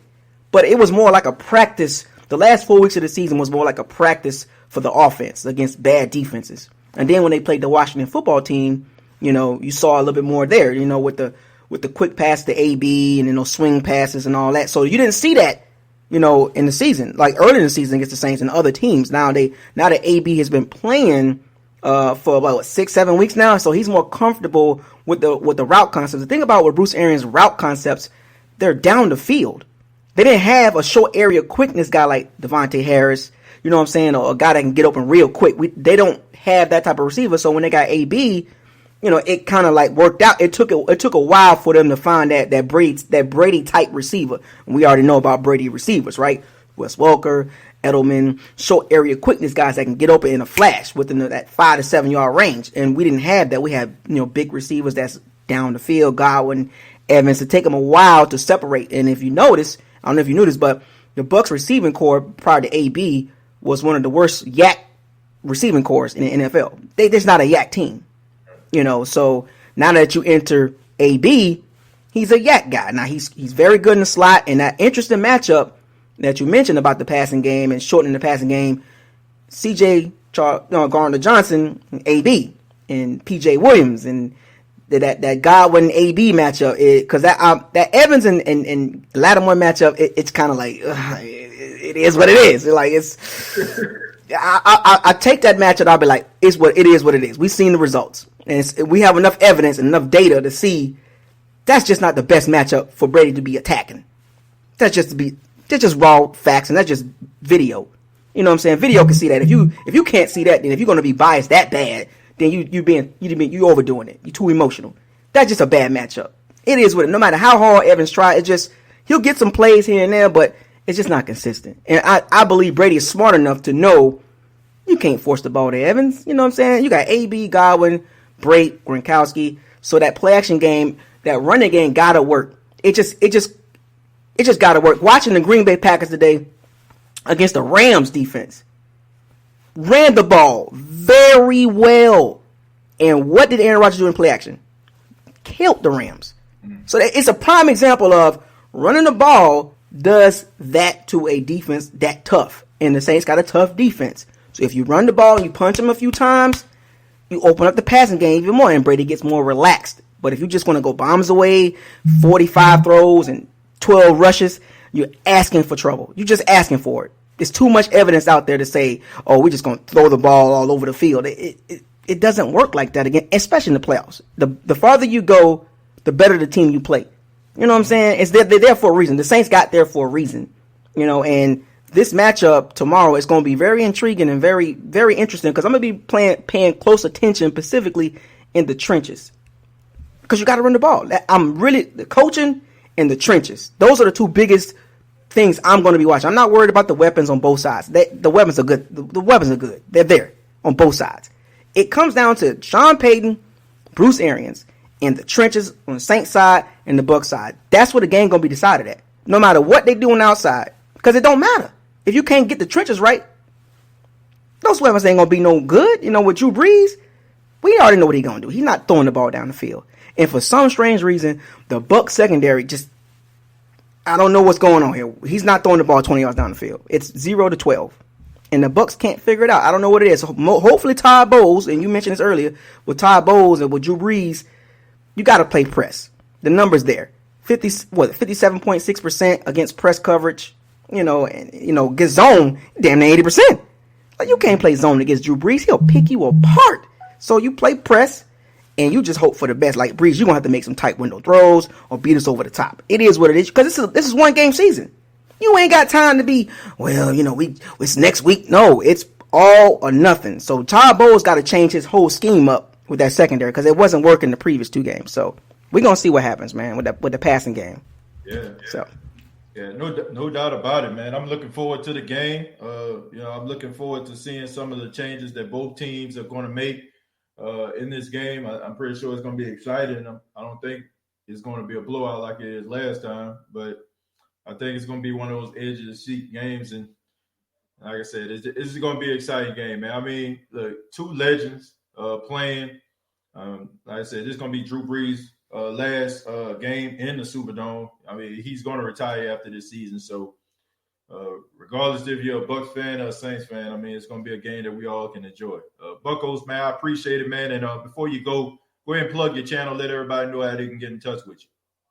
What's up, y'all? I show love to everybody. I show love to all the fan bases. You can catch me at Buckles Locker on YouTube. Just type it in. It's right there, Buckles Locker. I'm the only one of the few Bucs channels on YouTube. I do have a Twitter, but I don't really tweet that much. I'm not a big Twitter or Instagram guy, but I be on YouTube a lot. You know, my channel's growing. Just like State of the Same podcast. His channel growing. He's showing a lot of love. He's out here doing it for y'all. You know, I'm doing the same thing for my fan base.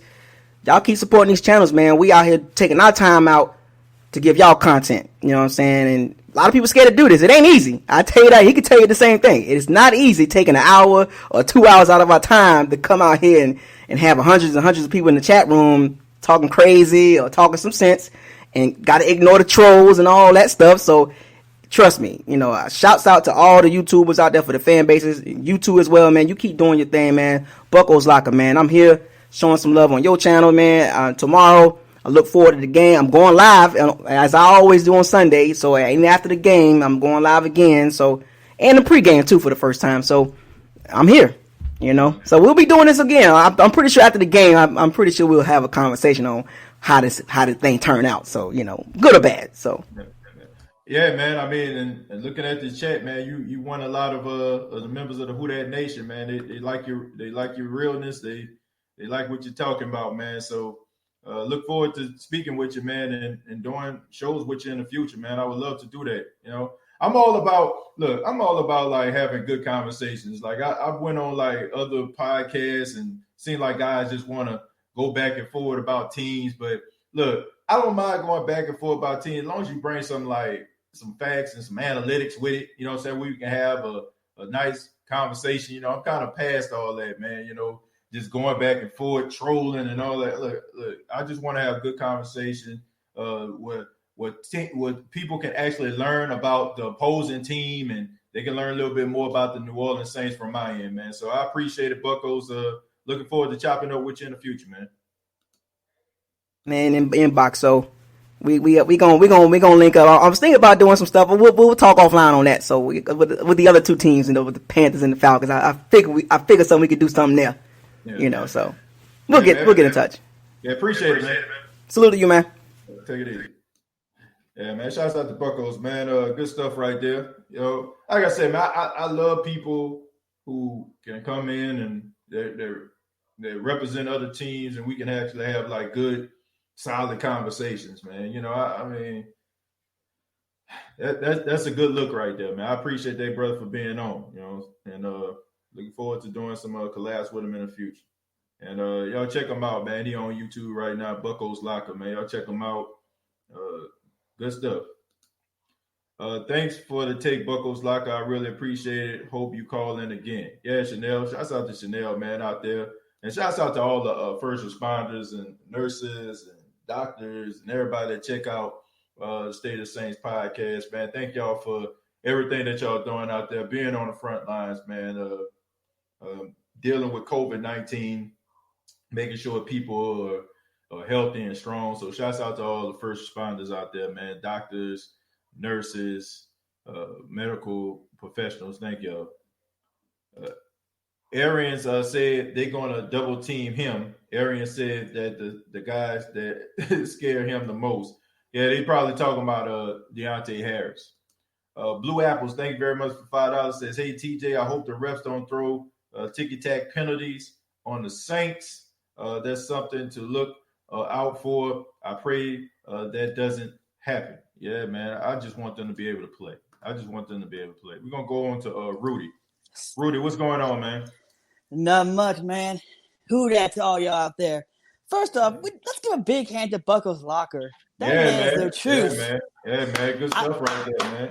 Good stuff. I'm going to tell you what. As much as a Saints fan as I am, the only team in our division I have the most respect for is the Tampa Bay Buccaneers fans. For two reasons. One, I'm biased because my older brother is a Bucs fan. Right. And two, is like, they come up with all they talk about is the fact they know when the team's bad or not, you know? They speak it. They say it, you know? Right. They admit it. Right. But and to tell you what, as soon as I'm done with this, I'm gonna go subscribe to him. Yeah, I mean, please do, man. Like I say, man, you have people that shows I've been on, and it's just been like one big troll job, And I have to say, man, I don't want to be on shows like that. I will go on any show of any rival of the Saints, but I just don't want to be sitting up there talking about, oh, your team suck, my team suck, your team suck. Like, nah, man. Like, let's have a good conversation. You tell me why you feel like your team is better, why I feel like my team is better. Let's put some stats to it. Let's talk about keys to victory. If we ain't talking about that, man, I don't want to be on there. I'm wasting my time here. Yeah, I totally agree with you there. Yeah. And to be honest, this game, I had not had my blood pressure this high since the 2009 championship game with the Vikings. I know, right? but to be honest, this game, I've actually I've looked through all the stats and the players and whatnot, and to be honest, I believe this is probably, without a doubt, the most deepest team the Saints have, offense and defense. Yeah. I mean, think about it. How often can a team lose their 3 starting players, well, 4, counting Emmanuel Sanders, and still win 12-4? Mm-hmm. But good point. Yeah, but see, the thing is, 2 things with the coaching. I agree. It all starts at the top. You got a bad general, the troops are going to be bad. You got a great general, the troops are going to be great. Yep. Now, but this is my favorite quote that Arian said. Mm-hmm. While Michael Thomas is a great player and a game changer, the person he's scared of is Deontay Harris. Yep. To be honest, while Taysom is a great, X factor, I think the true X factor has got to be Harris and Callaway. Yeah.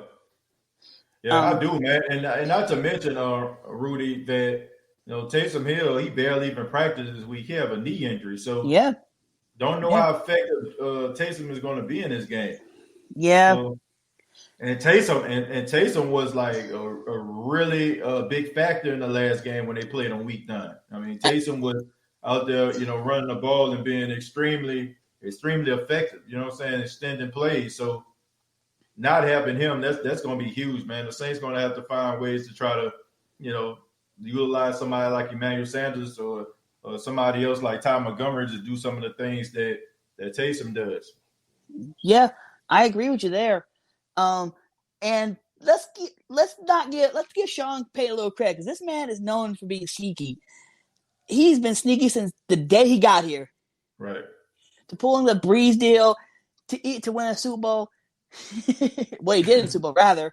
Right. But I remember him saying a quote this whole season, saying, "We got the future quarterback in the room."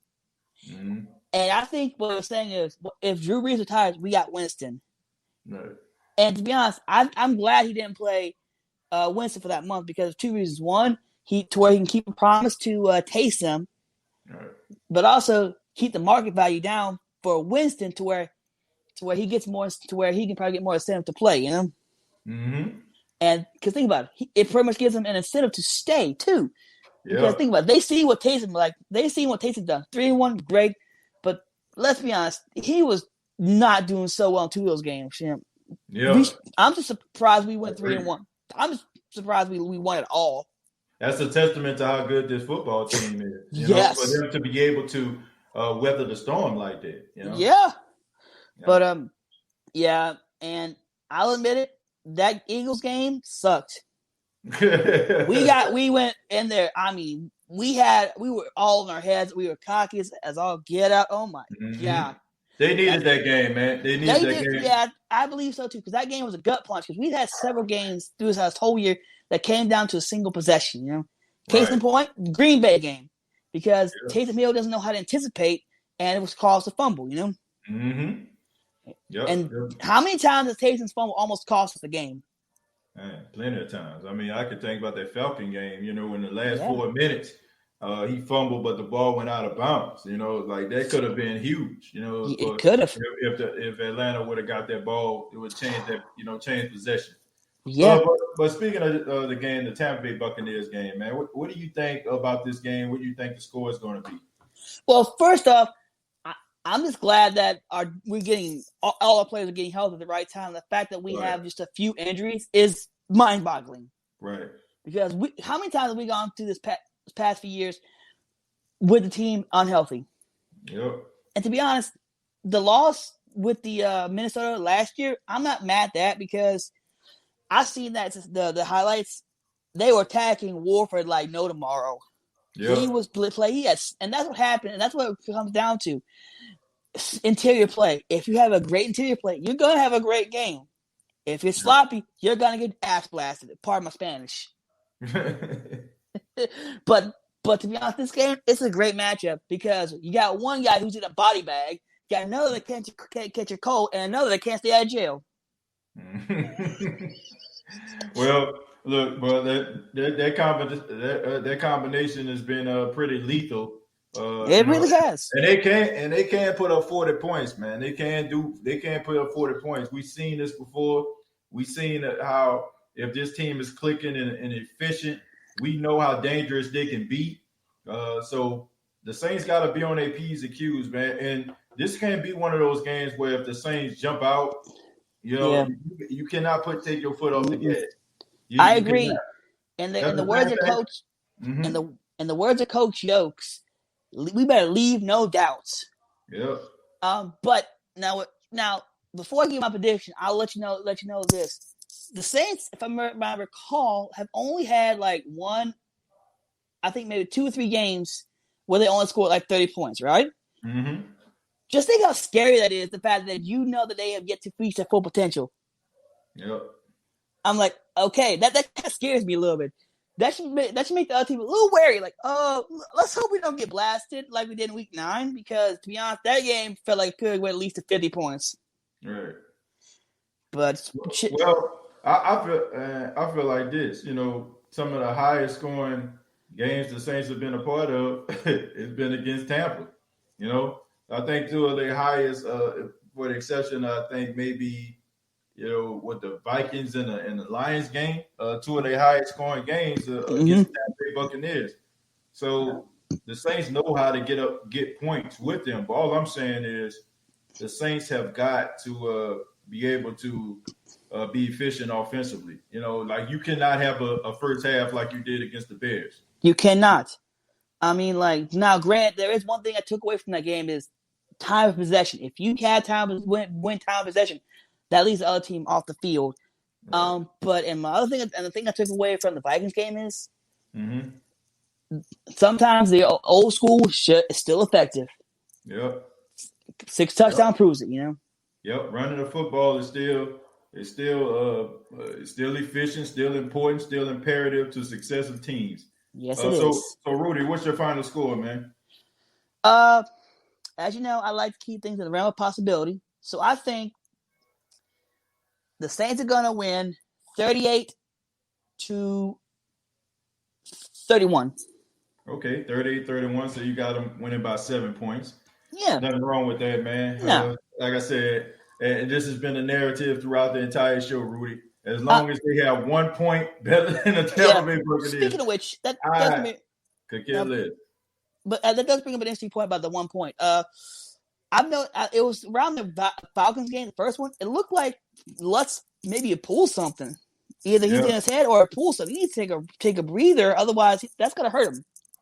Yeah, well, hopefully it don't hurt us. Rudy, thank you so much, man. I appreciate the phone call. Call back anytime, man. No problem, TJ. Take it easy, man. You too. Yeah, man. I don't know what's wrong with Will Lutz, but hopefully it don't come back to haunt us. Brian says respect to Buckles locker. Yeah, shouts out to Buckles, man. Good call right there. Sean got something. Please believe. I hope so, Tyra. I hope he do. I hope he does. I hope he has something in the tank. Gotria says, I really hope Saints D-line don't torture Brady. It all depends on if the Saints D. Yeah, I look, if the Saints can get pressure on Tom Brady, it'll be a tough game. But I really feel like the offensive line of the Tampa Bay Buccaneers is going to be up to the task in this game. Look, they heard all this talk about they can't block the Saints' defensive line. They know this, man. I just feel like they're going to put emphasis on this. So the Saints can't just get off the bus, so to speak, and go out there and just think that they're going to replicate what they did in Week 9. This is a respectable football team, and they have been watching the tape, and the Saints going to have their undivided attention. Like, you get beat to sleep like that, you know what I'm saying? Once you're chomping at the bit to try to get another opportunity, and you're paying attention to every little small detail that you can find in order for you to try to get the competitive advantage. That is why I hope the Saints don't fall into the trap of trying to play the game the same way they did last time. Now, I'm not saying change it up completely, but the Saints have matured since Week 9, just like they say the Tampa Bay Buccaneers have. The Saints are a better run football team than they are a passing football team. I'm going to say that again. The Saints are a better running football team than they are a passing football team. You are not led by Drew Brees throwing the ball down the field anymore. You're led by the running game, setting up Drew Brees throwing the ball down the field. If the Saints run the football efficiently, if you get Alvin Kamara rolling, if you get Latavius Murray rolling, or Todd Montgomery, or whoever you're going to have as a running back, if Latavius Murray can't go, if you can get those guys rolling, then you can set up some of these play actions, and you can slice through the defense of the Tampa Bay Buccaneers like a hot knife through butter. But if you don't, then you're giving these guys an opportunity. I expect for them to try to whoop the offensive line of the Saints, trying to get pressure on Drew Brees, and they can't do that. And look for the Tampa Bay Buccaneers to possibly do what Minnesota did, putting some of their best pass rushers up the middle. Expect that, you know what I'm saying? Because they're gonna try to disrupt Drew Brees. That is why I say run the football. That's why I say run the football. The Minnesota Vikings did that because they realized that the Saints weren't trying to run the football. They put their pass rushers in the A gap. Run the football to set up the play action, and that way you can be vertical. But I stand by what I said. If the Saints get the ball in the first possession, I want the first play to be a shot downfield. That is exactly what I want. You put that little nugget in the heads of the offensive coordinator and Bruce Arians, the head coach, that, man, there's a possibility that the Saints might try to go vertical. Even if you get an incomplete pass, even if it's knocked away, even if it's something, you know what I'm saying, that you don't want, show them that you are going to be aggressive in this game. Don't come out there with the 6 yards, with the 5 yards, with the dinking and dunking. Do something aggressive. That way they have to respect the fact that you can possibly go vertical on them. But put emphasis on the run. Drew Brees should not have 23 attempts by halftime. It should be a balanced attack, okay? The only reason I feel like Drew Brees should have more than 23 attempts at halftime if the Saints are down by a couple touchdowns, which I hope does not happen. All right, we're going to take I'm going to read a few more comments, then we're going to get up out of here. Let's see. Caleb says, on offense and on defense, who has to step up for the Saints? On offense, Jared Cook got to step up. You know, Jared Cook has been up and down this season. It seems like him and Drew Brees are not on the same page. Jared Cook is so important to the success of this team. You know, he's so important, man, because he's a big body right up the middle. He's physical when he wants to be. But sometimes I just feel like those little thoughts in his head, he had a few concussions over the past couple of years, and I just feel like that's probably in the back of his mind. He's not as fearless as he once was when he first came to the Saints. So I'm looking for Jared Cook. Defensively, I'm looking for Marcus Davenport to step up. Marcus Davenport, it's time, bro. It is time. The Saints have invested all type of draft capital in you because they believed in you. They believed that you were the guy that can be the successor to Cam Jordan, that can get them those double-digit sacks, that can have a C on your chest and lead the Saints defense into the next generation. But what I've seen out of Marcus Davenport is just pure disappointment. The only change I've seen in Marcus Davenport is his damn hair color. Okay? It has not been his ability to get to the quarterback. It has not been his ability to create a spin move or a bull rush or some type of nuance to try to make sure that he is a step better than the offensive line. He has been an absolute disappointment. And it's a damn shame that we are looking and we're on Trey Hendrickson watch. Trey Hendrickson was a 4th-round draft pick coming out of Florida Atlantic, and Marcus Davenport coming out of UTSA was a 1st-round draft pick. The Saints didn't expect Trey Hendrickson to be what Marcus Davenport should be. Trey Hendrickson is going to get doubled in this game. They're going to make sure that Trey Hendrickson does not get to Tom Brady. So that leads Marcus Davenport. Cam Jordan, look, Cam Jordan is 31 years old, folks. He's 31 years old. His best plays are probably behind him. He's a leader. He's a spear on his team. He's physical. He can get to the quarterback. He can be disruptive, but it's not on a level where it once was when he was in his prime. Cam Jordan is going into the twilight of his career. It's time for some of these young cats to step up. Marcus Davenport, it is your time. There's no excuse why teams are running to the left side because you can't tackle. There's no reason why you're getting pressure on a quarterback, but you're slipping and sliding all over the field like you're Tanya Hardy, or Nancy Kerrigan, or Elvis Torco, or something like that. Those are figure skaters, by the way.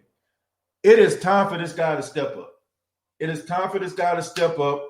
Be physical, because Trey Hendrickson is going to get double teamed. What is he going to do when he's in this game? Is he going to be disruptive? Is he going to get pressure on Tom Brady? Is he going to force a fumble? He has got to step up.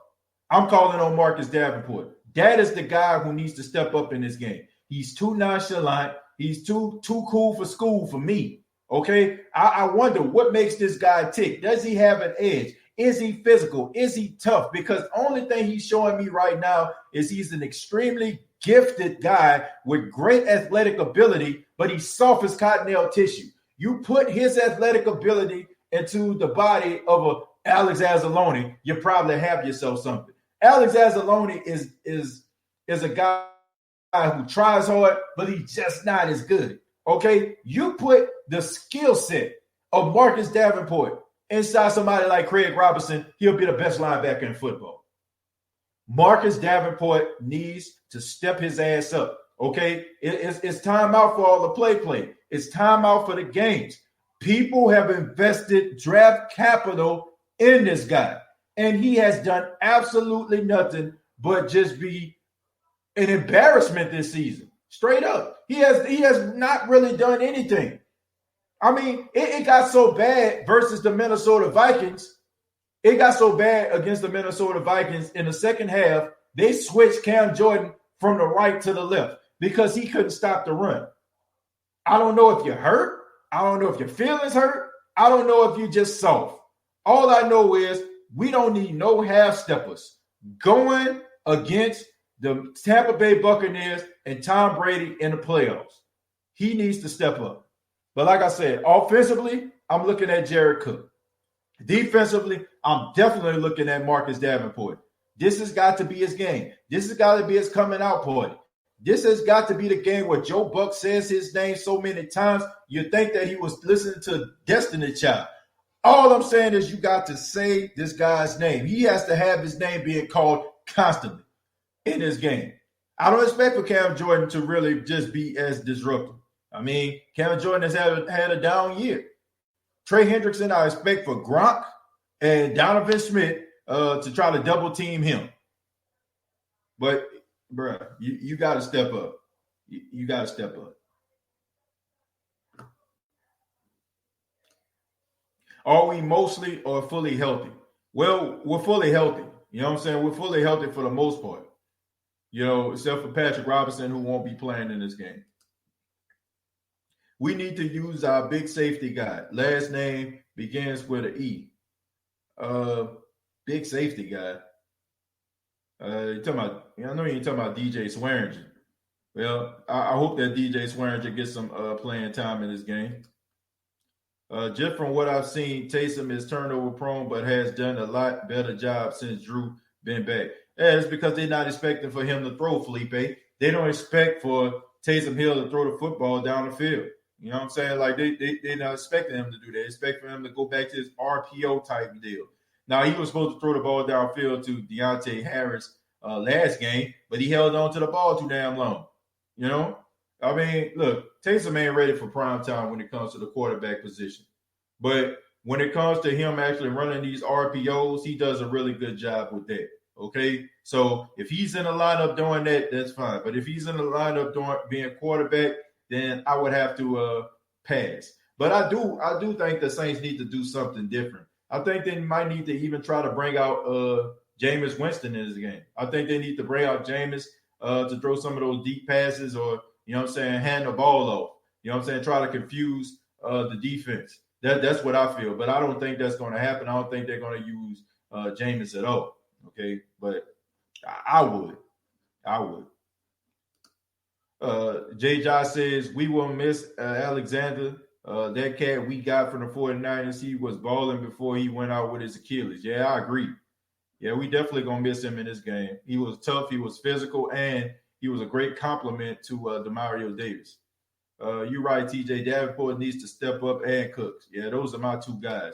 PJ is Lattimore and CJ Garner-Johnson compared to Swearinger. Well, let me just say this right here, man. DJ Swearinger is not a bad safety at all. This dude was a second-round pick, came out of South Carolina. He was really, really good for the Redskins, now known as the football team, but he just had a history of being injured. This guy was a ball hawk. He was a physical guy, and I like him. I like him as a player.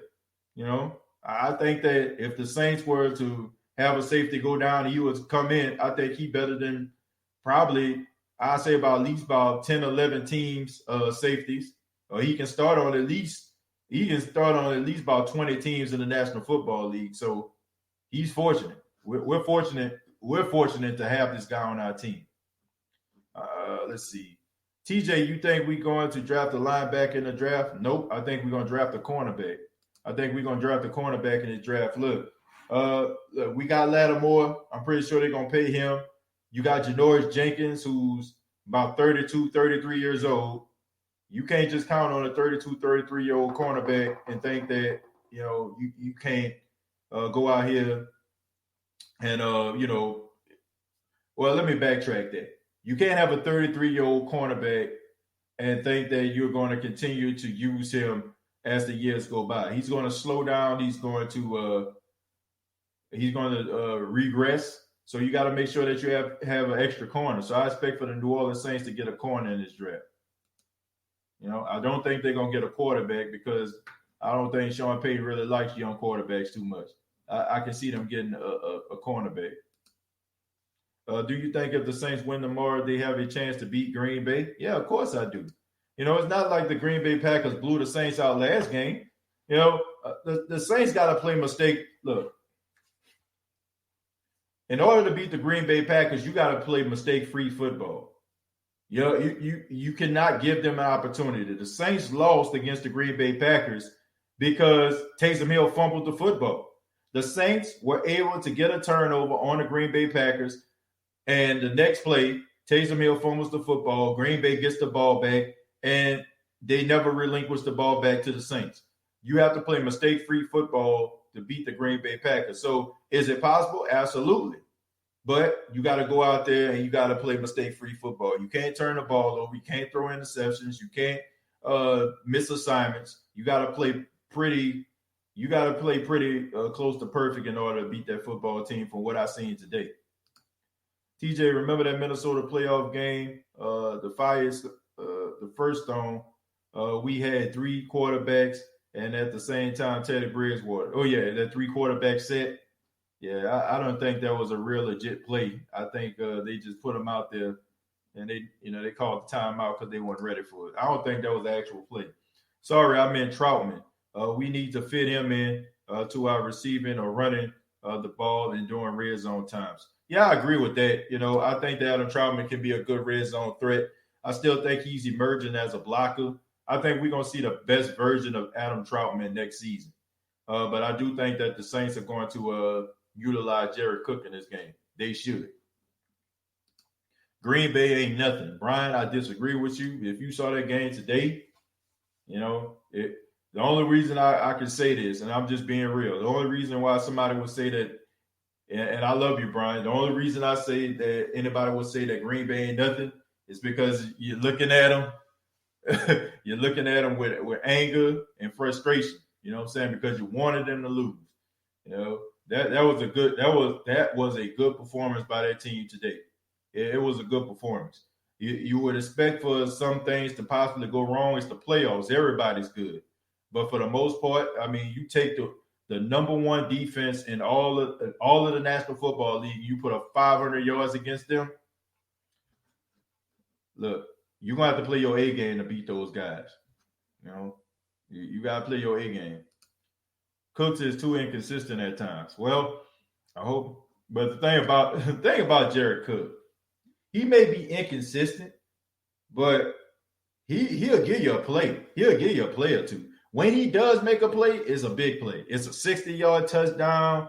It's a touchdown, you know what I'm saying, in the end zone. You know what I'm saying? And when he makes a play, he makes a play. Okay, so I can't knock him too much for that. Now, do we want him to be a little bit more active in the game plan? Of course. Would we expect for him to be, 6 catches, 77 yards or something? Absolutely. But when he does catch passes, it'd be touchdowns, it'd be big gains. So you can't knock him for that. I just want him to go out there and, make sure that he don't fumble, catch the football, be physical, be tough. Don't be afraid. Joseph says A, and we're going to finish it up with Caleb. Caleb said, how much of a role will AK have in this game? I think he's going to have a huge role in this game. I haven't really seen – I'm shocked. The Saints haven't really been using Alvin Kamara in the passing game as much. Usually like you'll see Alvin Kamara have about 8-9 catches. You'll see the screen game. I haven't really been seeing a screen game out of the Saints. It mostly just been running in between the tackles. So I expect for the Saints to try to utilize Alvin Kamara in the passing game. Probably get him matched up on Devin White to be able to take advantage of that. That's what I expect. But I want to say thank you all for checking out the State of the Saints podcast. Thank you very much for checking out the divisional round episode of the State of the Saints podcast. Thank you so much for your time. My final thoughts are simple, folks. It's crunch time. Time for talk is over. It is time for the New Orleans Saints to step up. It's time. Looking at this team, I've been doing the State of the Saints podcast. This is my 3rd year. And watching what this team has been over the past 3 years is nothing short of remarkable. I mean, they've given us so many great moments. They've given us so many moments to make us proud to be Saints fans. And in the playoffs, they've given us so many moments that we just wish that we never had. Some of us shed tears. Some of us broken furniture. Some of us broken televisions. Some of us had to buy new televisions. But nevertheless, man, this is a good football team. I believe in this team. I think that this team has what it takes to go all the way. I've never seen a New Orleans Saints team this deep. And I've never seen a Saints team in a very long time. I've never seen a Saints team this physical. And I think if the New Orleans Saints go out there and play their game, they're going to win this football game. But it's time out for excuses now, Who Dat Nation. It's time out. I don't want to hear about no push-off. I don't want to hear about no controversial non-call. I don't want to hear about what the refs did not do. It's pretty obvious that in order for you to win these games, you're going to have to take it out of the hands of the referees. Do not allow the referees to play judge, jury, and executioner to your season. I believe in the New Orleans Saints. And look, I understand they're going to have 3,500 fans inside the Superdome, and that's not a lot of fans for a place that sits about 67,000 fans. But we're there. You know what I'm saying? We're still cheering on this team. So for all those players out there that check out the State of the Saints podcast, and they do, you know what I'm saying? I've heard some players actually watch this show. My advice would be to you is play your game. You're confident. Everything that you did prepared you for this moment. All the disappointment, all of the hurt, all of the tears, everybody counting you out. Everybody saying that Tom Brady is going to come into the Superdome and try to beat you. You beat this guy 2 times and you don't have a chance this time. You stroll down ESPN, you stroll down Fox Sports, you stroll down NFL Network, and nobody seems to talk about you except as a snake-bit football team. I don't look at the New Orleans Saints as a snake-bitten football team. What I look at this team as is a tough physical football team, a team that is a well-kept secret. And only the people in the Who Dat Nation understands how good this football team is. And win, lose, or draw, we still going to be repping for this team. And 6:40 Eastern on tomorrow, the New Orleans Saints are going to beat the Tampa Bay Buccaneers. That's the way I feel. And until they prove otherwise, that's how it's going to be. I got the Saints moving on to the NFC Championship game, and we'll talk a little bit more about that if it happens. But this has been the State of the Saints podcast. Thank you so much. Please subscribe to the YouTube channel, youtube.com, search The State of the Saints podcast. Also, facebook.com, search The State of the Saints podcast. And previous episodes available on iTunes, Spotify, iHeartRadio, and Anchor FM. You all have a great night, great morning or evening, whenever you're watching this show. And I'm looking forward to the game tomorrow. Are you ready? I hope you are. All I got to say is, who dat?